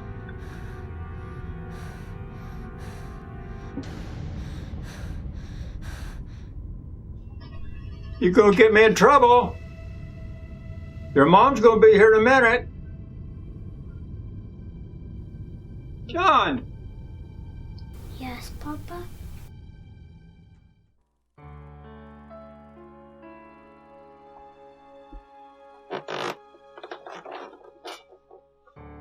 All right.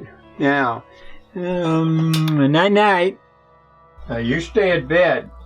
If your mom comes home and you're not in bed, we're both gonna be in trouble. Okay?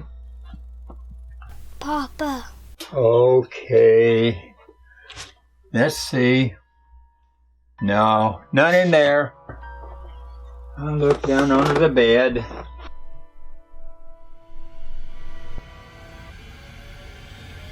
Papa, there's someone on my bed.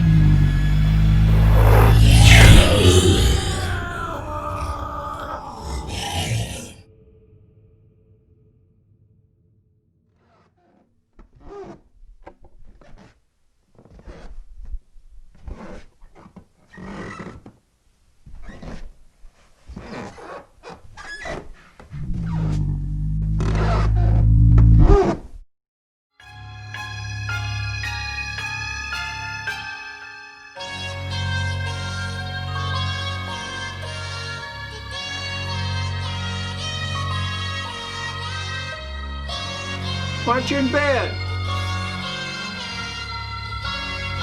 No, no monsters in there. Papa, there's something on my bed. You're not in bed. Oh, I'm not. I'm gonna tell your mother on you. You just wouldn't go to bed tonight. You've been a monster all night.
Larry, what's up?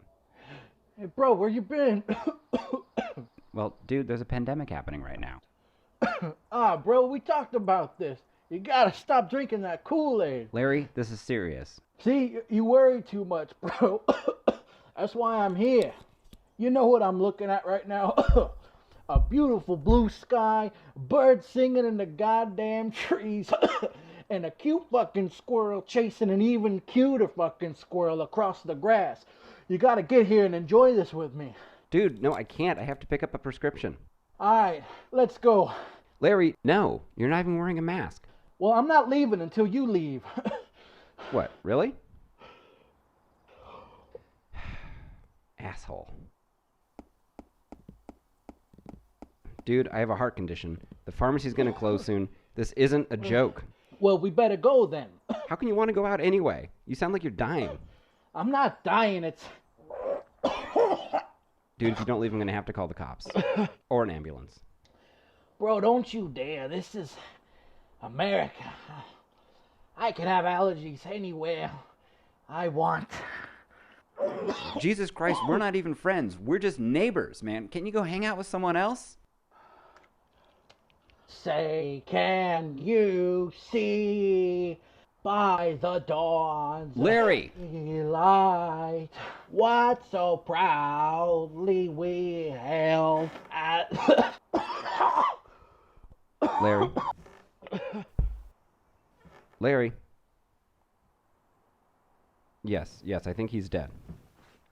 Well, can I at least walk over the body? What, really? Oh my god. Well, that's it. I can't leave until they come and pick up your body, Larry. Do you know what that means for a guy like me? I have a compromised immune system. Larry, I need to get to the pharmacy. I'm having a panic attack. Larry. Fucking asshole. Hey, bro, these allergies are really kicking my ass. Alright, let's go. Oh, say, can you see by the dawn's light what so proudly we held at twilight's last gleaming, whose broad stripes and bright stars through the perilous fire.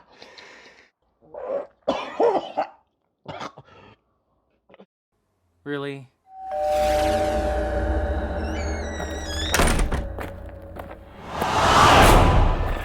Based on true events.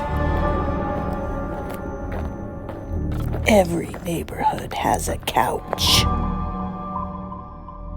None different from the rest.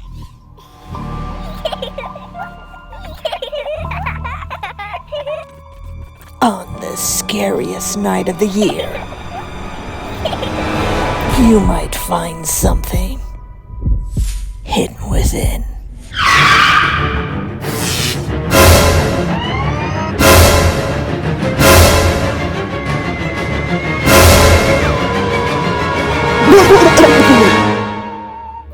It's not changed.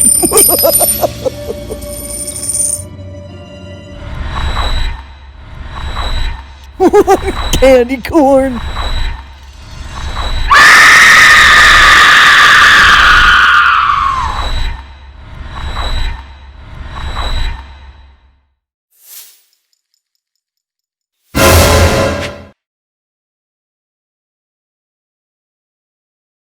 Public look. Hi, welcome Helen Walsh. I'm so honored to have a board member from Berkeley Community Media submitting a film to our fabulous 13th, Lucky 13 Horror Film Festival. And your film is, I feel, one of the most spooky. It has only, a minute plus, but it is just to the core. Can you tell us about your process, about how you develop the concept and your process? it's funny how candy corn can really evolve sort of an irritation. I don't know if you've experienced that over past Halloweens. And I was traumatized, and I decided to work out the process. So I decided to embark on really centering myself in what would it be like as I was sitting on my couch if candy corn kind of found itself somewhere there in my couch. And it really frightened me to the extent of just curdling myself into these tremendous, almost volatile vomitosis screams.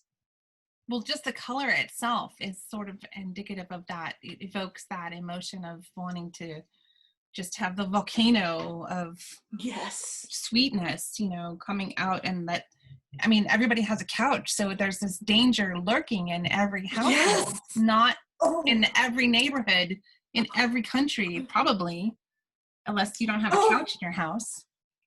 I know, it's really frightening. It's like one of those things where if I was alone at home, which I'm not very often because of COVID, I would feel, threatened possibly that I could have, candy corn coming at me.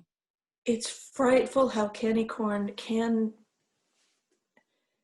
creep up on you like that, Mm-hmm. It's just a kernel. It's just a kernel. And then it explodes into this volatile, sticky, icky, gooey. You can see the tip has this white hot feature to it, that it's just gonna at any second gonna explode. You're right. Yeah. And then when if you're eating it, what does that do? I mean, maybe that could be your sequel. Pustule.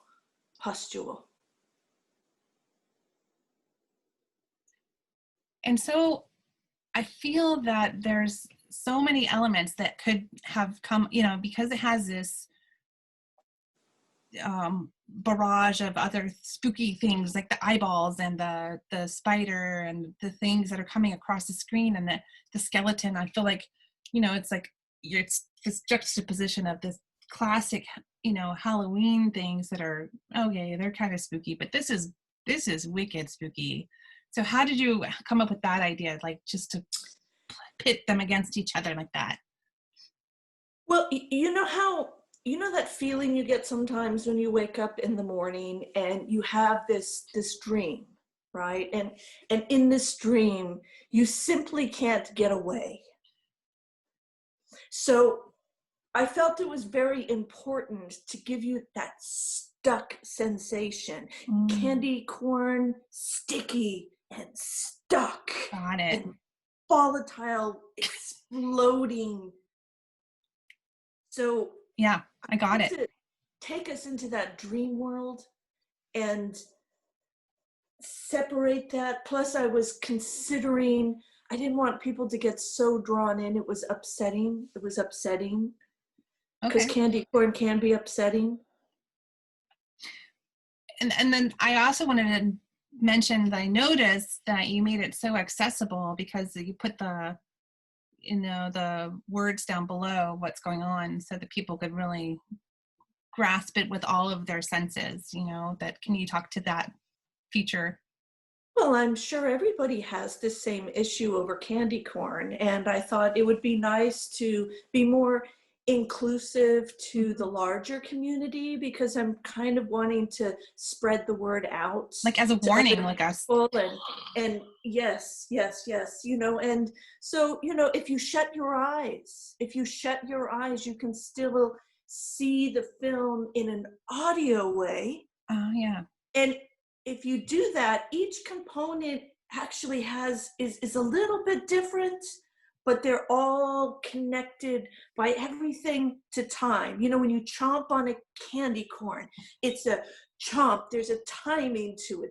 I usually eat it like 1/3 at a time, or like the tip, and then I'll eat the middle, and then I'll eat the bottom, just because there's like so much going on in each level. There's so many levels. I can tell like your you about film. this. Yes, it is. When I was a kid, I wanted to bring you into that moment too. My biggest upset with candy corn is each of the colors, all of them tasted the same. That they didn't have vanilla, orange, or lemon. They didn't, they didn't have different flavors. Like you would keep reaching into that ditch as a kid. They don't? And it would all I always thought they did. Maybe same. my imagination, I pretended that they each had a different flavor. I know. And I'm going to have to revisit this candy corn. Right. For $29, you can pick up a package of turkey dinner candy corn on eBay, but it's way too expensive. But apparently they made them into the flavors of a turkey dinner. Now, I would have rather them chose fruity colors.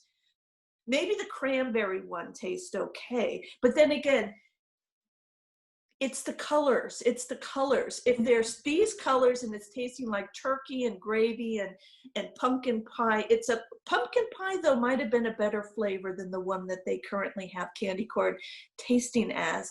And I still can't identify that flavor. But this seems like it could be like this, how the COVID virus is transmuting into something different. This is like the way that candy corn is evolving into a new animal, and it can be an even bigger threat because then people are going to think that they're going to get a savory experience, and then they could, or a sweet one, or opposite, and then they complete, like their mind could be just like the volcano of candy corn explosion. Wow, you just hit that explosive, the mind exploding. I never thought of the mind exploding over this.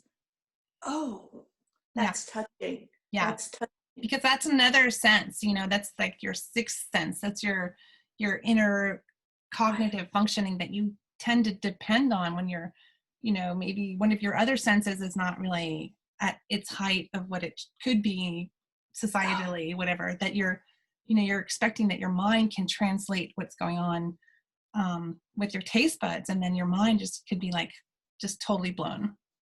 That could be a real threat. People's brains everywhere, and then zombies would come and eat the brains. That's the ultimate, isn't it? Oh my God, maybe this is the real reason behind candy corn being a threat, because the zombies, the political zombies. There are a lot of political zombies, There's just really the political zombostic situation going on today. Mm-hmm. Can almost put you, when you're isolated at home and you're watching these political debates, you find yourself reaching into that candy corn that might be sitting next to you, and you dark just corner, and they talk about dark everything, dark energy, dark money, dark corners. Yes. And you find yourself finding the only light is candy corn, even though you don't like it. But it's a ruse. Candy corn pulls you in that way. We don't know what's real anymore, though. That's the problem. It's like candy corn is a symbolic issue now that, we're told one thing, and then we taste it and we think it's another thing, and we don't know what our taste buds and our minds can believe anymore, because everything's mixed up. We're led down this path of, oh, you believe that, so then that we're going to feed you more of that. That's the social media of candy corn. Wow. It's so deep. Your film is so deep. You are so beautiful to say that. Again, I'm going to bring you back. You remember we were so upset about those colors? Yeah. Now there's this mix, this murky mix of colors and flavor. Candy corn just really emphasizes the climate. Really does. Your second version has more audio effects. And I want to see there's a fantastic audio behind it. Tell me about that. Well, it's all, I decided, in these days, just like we kind of ignore each individual candy corn and it gets murky, sometimes in this video world, we tend to be more visual than actually expressing things with different components. Like the body has all these senses. And so I thought, why not create a soundscape? and base this film off a soundscape. So the second version, I brought in a friend of mine. So we were sitting here and we decided the film was missing not just audio description, but we wanted to make that audio description of that fast part where everything's charging at you, you know, to have that expressive feeling of character. She decided to give it a go. So she actually watched it several times, and then she got into the rhythm, and she just let her hands go, and she just got so frightened. I actually had to hug her. A COVID hug. To do COVID hug. Yeah, because you know, we were all masked up, but with the mask, it actually covered up the pop set. So we didn't have to get out all this equipment to get our sound right. It was done all off an iPhone. Okay. It was all done from nothing fancy. No external microphones? No microphones, no nothing. Okay. If you know your sound, and if you know where the microphone is, and what's the sensitivity of the microphone, and how to go about utilizing that. Everything was done off of free stuff. Nothing was purchased. Fantastic. It was all hacked and how did you edit it? It was Frankenstein. It was Frankenstein. like a candy corn. You stitched it together. Yes. And how did you edit it? What was your editing platform you used? I basically used what comes on your iPhone. Okay. I used iMovie, and I used Adobe as well to do some other little hacking sort of areas, and I used a little bit of Photoshop.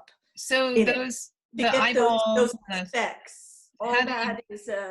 All that is the effects between using an animation deal over a Photoshop. The couch actually exists. It's here in my living room. I'm sitting on the couch that did this to me that evening. Did you check to see that there's any other candy corn in the couch? I haven't because that first time I checked, and it just. You might want to be careful, that's all I'm saying. Well, you know, after Halloween, you just don't know what kind of candy corn are going to be lurking. You know, if you want to be rich after Halloween, you may get candy corn. That's just the climate. That's why you should go out there and vote. You don't want candy corn. Yeah, and I wanted to say that also, you know, usually when you're in your couch and you're cleaning, you do find change, and we are also always hoping for change. So yes. That is what we need. So in this film, it's also in a very interesting way, as you picked up. It's bringing that up. And when I'm trying to emote through the use of candy corn and how awful candy corn is so right orange. now, the moment that we're I'm just not getting it. You know, we're stuck in, it's not change, but you want change, but you change. don't want hope. We have to continue having hope. And this film is hoping to get you to go to that place so you can come back around and have a good laugh. Have a good laugh. Let's have a Just good laugh. And get out and vote. Get out and vote. That's right. Make it happen. Make it happen. Thank you so much. This has been an illuminating conversation with you, Helen Walsh. I really appreciate your dedication to filmmaking. I think you bring such a unique voice and needed value to Berkeley Community Media Board of Directors. I really appreciate your insight and your depth. And well, you're so, and I hope you could see how easy and fun it is to make a film fully accessible to everyone. Right. Where accessibility does not take away from the film, but it is an art form in itself, and it can be done as part of the film. And I hope that that aspect was seen and makes one feel better about the topic, which is a bit scary, candy corn. Yeah. Candy corn. Look for it in theaters. Appreciate your time. Theaters near you, and it's free. And a couch near you. Yes. Yes.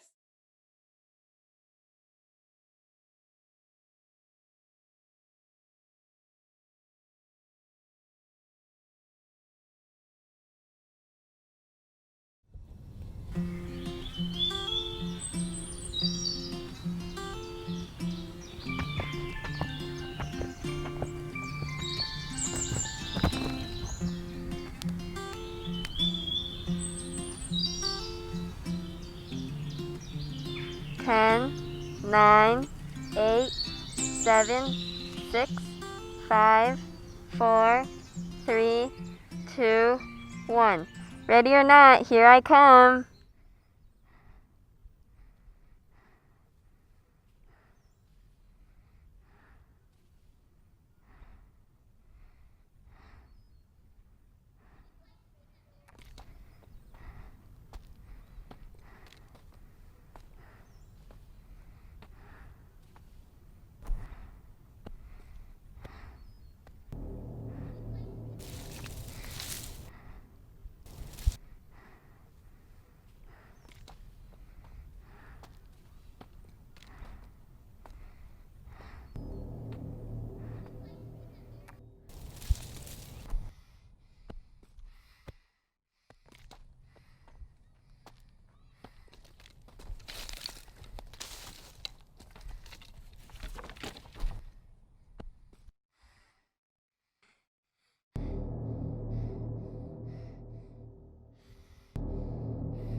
Hello? Hello?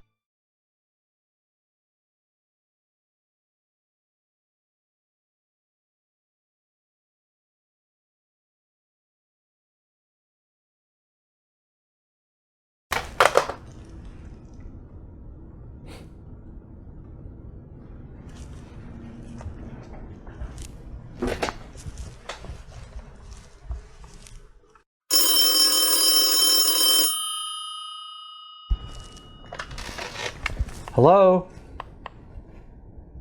Well, hello, Jim. The time has finally come. Who is this? The man who wasted years of his life away by sitting in that sewer because of your testimony. Luke Breyer? Yes, that's right. Luke Breyer. What do you want? To tell you that your day of reckoning has come, my friend. You're never gonna know what hit you.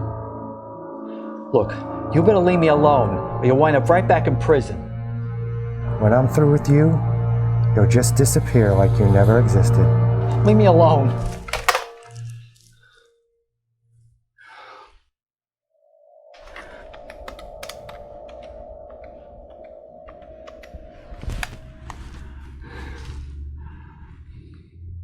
Yes, May I speak to Sheriff Patterson, please? This is Jim Hanover.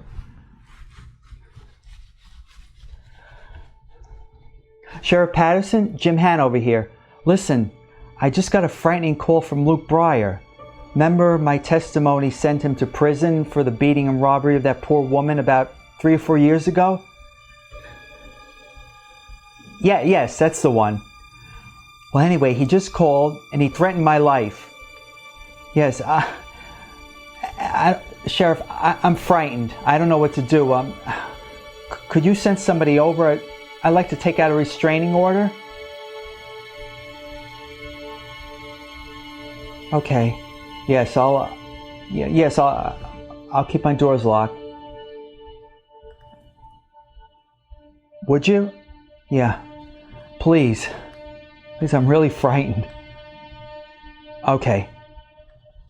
Okay. Yeah, thank you very much. Okay. Bye.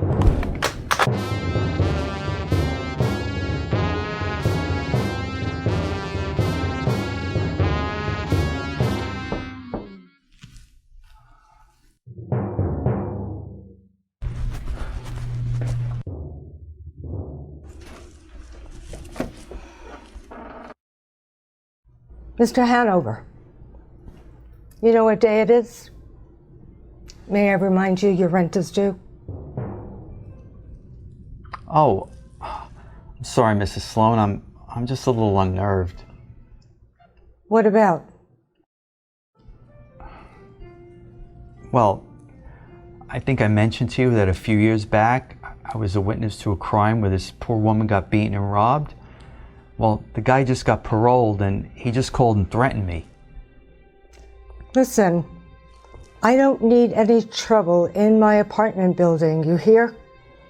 Honest, Mrs. Sloan, there won't be. I just called the police and they're going to have a car patrol this area. I am too old for this shit. Maybe you should think about moving out. No, please, Mrs. Sloan, I'm sure it'll be okay. It better be. Mr. Hanover, do you have short-term memory? My rent, please? Oh, I'm sorry. I'll get it right now.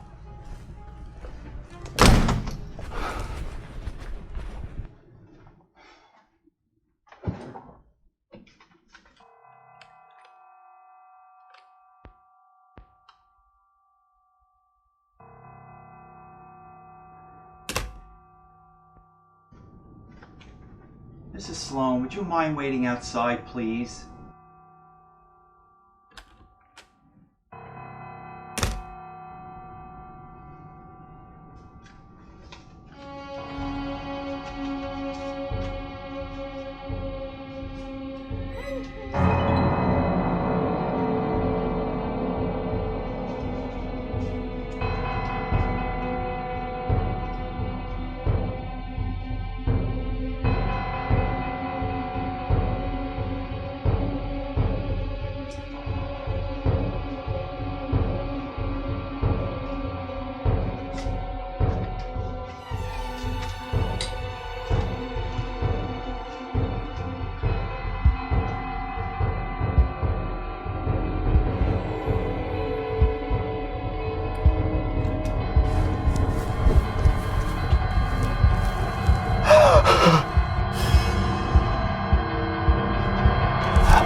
vážně moc hezký.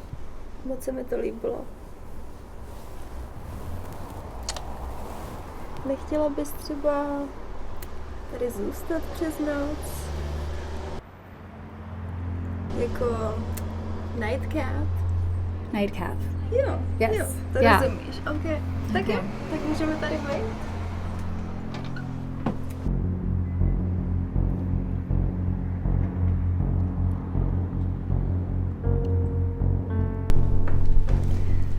Tak, možná bychom mohli zůstat tady, anebo, víš co? Nechtěla bys donést nějaký ty skleničky a dáme si třeba něco dobrýho k pití? Yeah. Glasses. Glasses, got it. Yeah. Timmy. No pojď. Pojď, jdem, pojď.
Only 2 inches.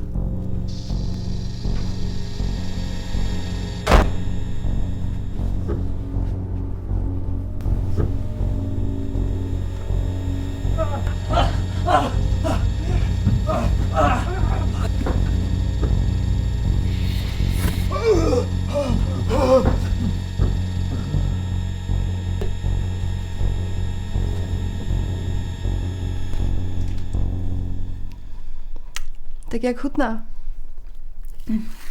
Age 34 years. Full body. Smooth finish. Yummy.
Your film has so much quality and texture and like thought behind it. I wanted to I ask appreciate you. you saying that. It's one of those things where it's like leading up to it, everything that could have gone wrong did, and like different people were dropping out, and money being in place wasn't there, and so there was like several times where it could have just not happened. So it was one of those things like you plan, and then it's like you just have eventually just like, let's jump in the fire, let's do it. We got to do it. You got to say we're doing it. We set the date. We're not changing it. We're making something by the end of this date. So it's funny, leading up to that, there was all these other moving parts going on. You had the location, so how did you get that? The guy who rented us the space, like, he was a very nice gentleman. They've rented that space for other local music videos and stuff and other productions. But I could only afford the space for like 6 hours. So I had gone in with storyboards and had planned out what we were going to shoot in the time that we had. For the most part, everything was thoroughly planned out. We as soon as we got in there, we were off and running with a very small crew, because it's a beautiful location, but the practicalness of it is that certain lights and stuff didn't work. He was like happy to light the entry lights up the banister, that those could be lit, but some of the lights upstairs, you could not do the same thing. So we were just trying to choose what we were going to show and stuff. So small crew, which means maybe smaller budget too for the crew. And then, I had some good friends helping out at lower rates and who had had their own equipment, and I had pitched the idea of what I wanted to do and who we were working with, and a lot of people were excited because we had some really great local talent in the cast, and so we lucked out in that aspect. So where's the location? Which city is that in? It's in San Francisco, Pennsylvania. and right. It's a very I was really looking on Airbnb and like, where would vampires live? And I just came across this wonderful space with it's already dressed. And they're and I had, just carte blanche. I could move props if I wanted and stuff like that. And the props that I actually did buy for the characters, like the stalker, from the dollar store. So if you need a stalker kit, you can buy it at the dollar store, which is a little frightening. That's good to know. Why was I able to find a knife at the dollar store? I expected to find duct tape and gloves and even a hat, but why was I able to find a knife? I don't know. Only 2 inches. So, yeah. Good. I like your humor in there too. There's some fun things you threw in. I feel with that one, people have asked me about that line. It's it's just a kind of a shameless nod to Long Kiss Goodnight, because there is a scene where one of the male protagonists has a very small knife, and Gina Davis is like, only 3 inches, and he's like, oh, you'll feel me, and it's a guilty pleasure movie, but I love that movie. Nice. And so when I was writing this part, I was like, oh, I gotta do a little nod to that. So that's what that. That's great. So you're a filmmaker by training. You've done this for how long? And did you go to school for it? It's funny. I went to school for media arts and animation. I love animation as a medium. But I find in terms of just collaborating and making bigger projects, the time constraint, it takes so much longer. And so I kind of shifted my focus towards more live action and film. And so I went to school in the Art Institute in San Francisco. It's no longer the Art Institute, but I also went to Full Sail in Florida. So yeah, my background is in media arts and animation, but I've always been a lifelong cinephile and love movies and love all genres, specifically horror, but also queer horror and LGBT films. I'm a member of the LGBT community, so I constantly want to put more LGBT characters as leading roles and follow their characters in cinema. I wanted to play with gender a little, and also the different tropes that horror has, especially when you have a beautiful woman in a horror movie, you're like, oh, she's gonna die soon. It's so playing with that preconceived notion of all right, we're presenting an object of beauty, and you think, what happens to objects of beauty? And so the women and also the characters, because we were working with Jisley, and they are a trans actor, performer, and so that character, their presence has a very interesting, presence on screen. They play with, presenting male, but they also have this very kind of I don't know, there's a kindness to them that I really like, that if you've met them in person, they're a very happy person, and it's such a nice personality to be around. And so I like that juxtaposition of they present, maybe might be a little intimidating, but there's this very unassuming, gentle person there. And so playing with the tropes of horror, and that there's a little bit of a mystery to these people, it's fun to see where that goes. And so you have some preconceived notions of these people just by the way they present, so I thought that was interesting. That was something I wanted to play with in this movie. But I like to see different looking people on screen. And so specifically with casting, I was looking at that. And with Veronica is just so, her beauty is just kind of awestruck. It's just kind of, it hits you with it. It is her weapon. Yeah. And she has, it was funny. She was actually very comfortable being nude in it, to where like, I was like, oh, we have a break. Do you want to cover up? Are you okay? And she's just so comfortable. And she's like, I'm good. Let me know when you're ready. Her dog, Timmy, I love Timmy. And Timmy. That was her baby. He actually, out of everyone, like in between takes, he's getting massages from Veronica with coconut oil in his little fur. Like, and he had like a special dog diet. Like I tried getting special dog treats from Trader Joe's, and she's like, no, I got Timmy's covered. I got him. So it was funny that he also, Timmy had like, one of the makeup girls took him out for a walk in between takes. So Timmy was very well taken care of while all this stuff was going on. Well, he looked like a little bat to me. He looked like he could easily be a little creature. So it's very subtle in it, but the idea that they're all kind of creatures is kind of interesting to me. And there is a bigger life for this story, because you're only seeing these characters in a small part. And it's streaming on PJs and Pixels, which is another like kind of genre streaming network. Oh, nice.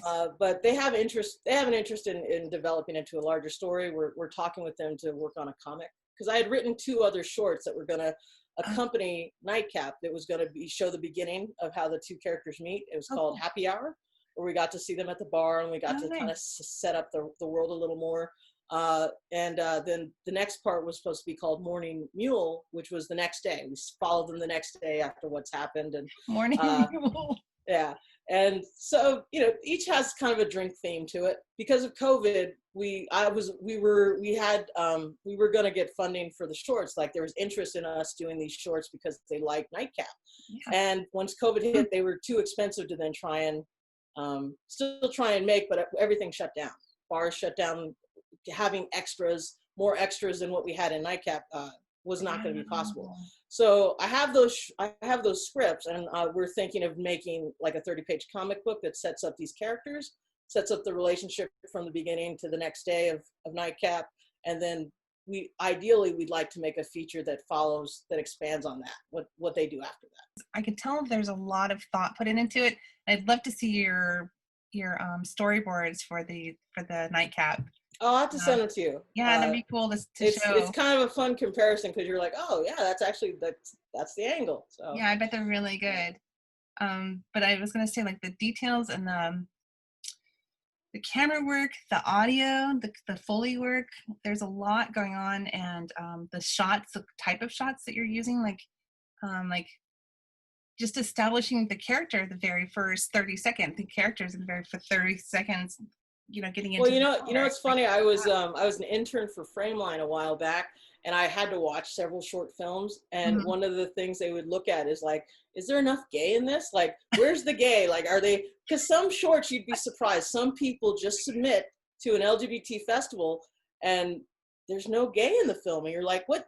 The movie's about people, which is wonderful. We like to see more movies about people, but where's the gay? And so I thought, okay.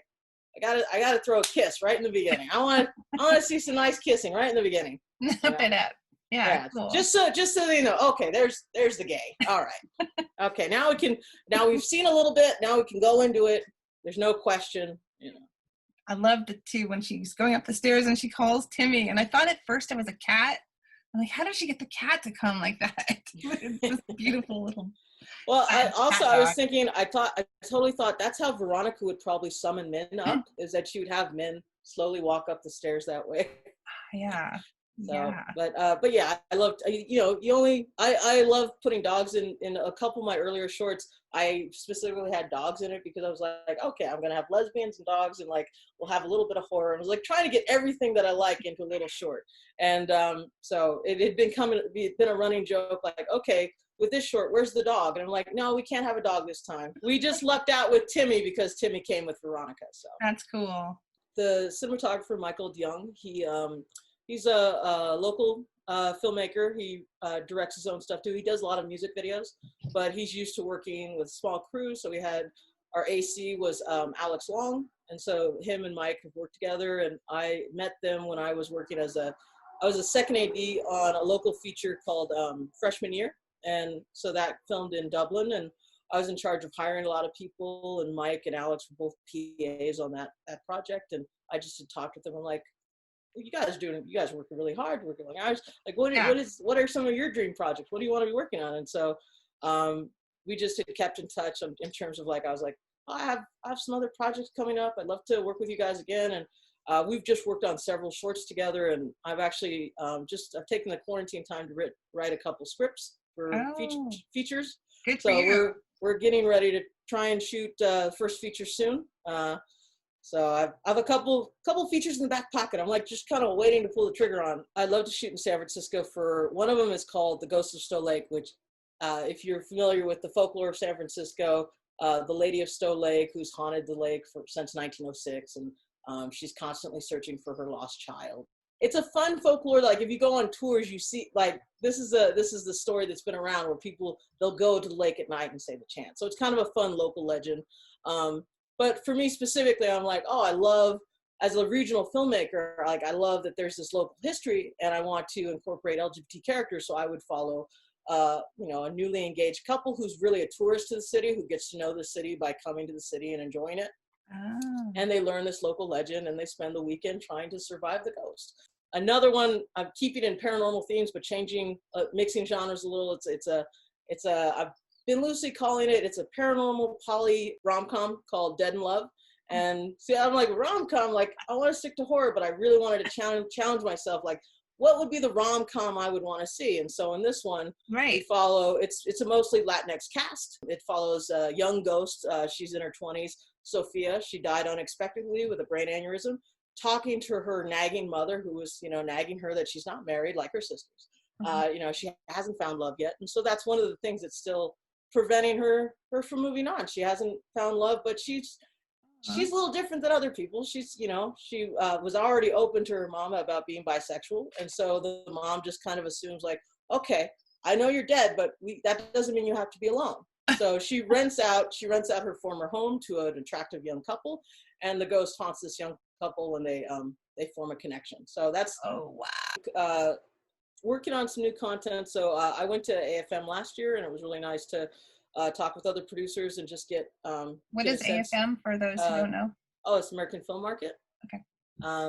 So it is interesting. You can have a great idea, but people are visual. They want to see something, and so it'd be easier going the next time it's coming up in November, but I haven't had a chance to shoot yet. So probably the following year I can go with a finished film and have something to pitch, and that's a little easier than just pitching an idea, looking for participation. Any more learnings about like other people who might want to also shoot a short film on a short budget? I would just tell people not to don't be like, oh, I can't shoot this until I have this budget. Like it was really a process of like, this is what's in my pocket. We might have this much, or maybe we were lucky with the space. The guy let me do a payment plan. Oh, nice. So that really helped out. So just, trying to get more people involved that like see the same vision you want to see, and, get them excited about the project. You'll get a little more help than you would expect just by trying to do everything yourself. Yeah, it's hard to make independent films, but just at the heart of it, if you're trying to tell a good story or trying to tell the story you're passionate about, that should be the goal. Like I wanted to tell this story, and I know this movie has a bigger life, and this was a moment in time where we got to tell this part of the story. And so still moving forward, we want to tell a larger story, but it wouldn't have happened if we didn't move forward, persevered, and made this story. So. Sounds like you had a lot of different things in your way, and you persevered. I love that. I've been used to producing other projects, so I'm used to wearing a lot of hats. So in all my short films recently, I've just been like, okay, I'm the producer, I'm the AD, I'm this and that. But if I don't do it, no one else will. So yeah, people are interesting. So just being the voyeuristic part of me that just is always like taking in my surroundings. You can't help but find interesting people or interesting things out there. So. That's so great. Well, I really look forward to your work that you're coming up with, and to making this film festival presentable to the world. And we're going to be putting it on our channel, our YouTube channel, our TV channel, and then I'll share it with you so you can spread it around. And, well, great. Thank you for including me in Nightcap. I really appreciate it. I'm so happy to have your film. Thank you so much. You have a great day. Cheers, you too. Doctor, that phone hasn't rung in years. Don't answer. It's telemarketers. I hate them. No, you have to answer. Hang it up. Hang it up. Oh, Doctor. I told you not to answer. Oh my goodness, now what? This isn't even a burner. Oh, well. Well, folks, we hope that you enjoyed that little exploration into the bizarre and frightening world of horror film festivals.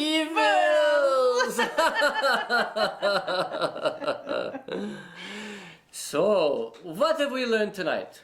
Well, we learned a whole lot about those filmmakers. We know who they are now, that's for sure. Maybe that's what the caller was talking about. They know who you are. Doctor. And I mean, it can't be another whole year before we hear from those filmmakers, so maybe we should make up a whole new thing going on. Maybe later in the whole... Wait, I know. A very spooky Easter film festival.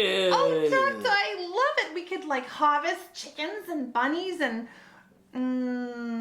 what else is about Easter? Bunnies stealing chickens' eggs and rising from haunted the eggs dead. And like hopping around with ears and... It would be very scary. Chocolate Filled with chocolate. things. People getting overweight and getting diabetes. That's very scary, Oh, Doctor. diabetes is scary. They cut off your feet. At least by Easter, we won't have that scary orange thing to worry about. It will be the other side of the pandemic, maybe. Yes. Yes. Yes, Doctor. So we're so happy to have had you all along for the ride. And I am working on a vaccine, by the way. thank goodness the You doctors might want it. grow an extra limb or something, but you will be cured of everything else. That's for sure. So yeah. We hope that you had a good time, ladies and gentlemen. And we hope that you'll sleep really good tonight with all the nightmares in your head now. That's how I sleep the best. All I'd have to do is just take my hat off and I put it by the side of the bed. Well, there you go, in Thanks case you to have the to good change your doctor. mind. Yeah. I can change my head, Doctor, but I could never change my heart. I did get this extra brain, but I think the one you've got is not too shabby. Until we see you again. And we'll be watching you.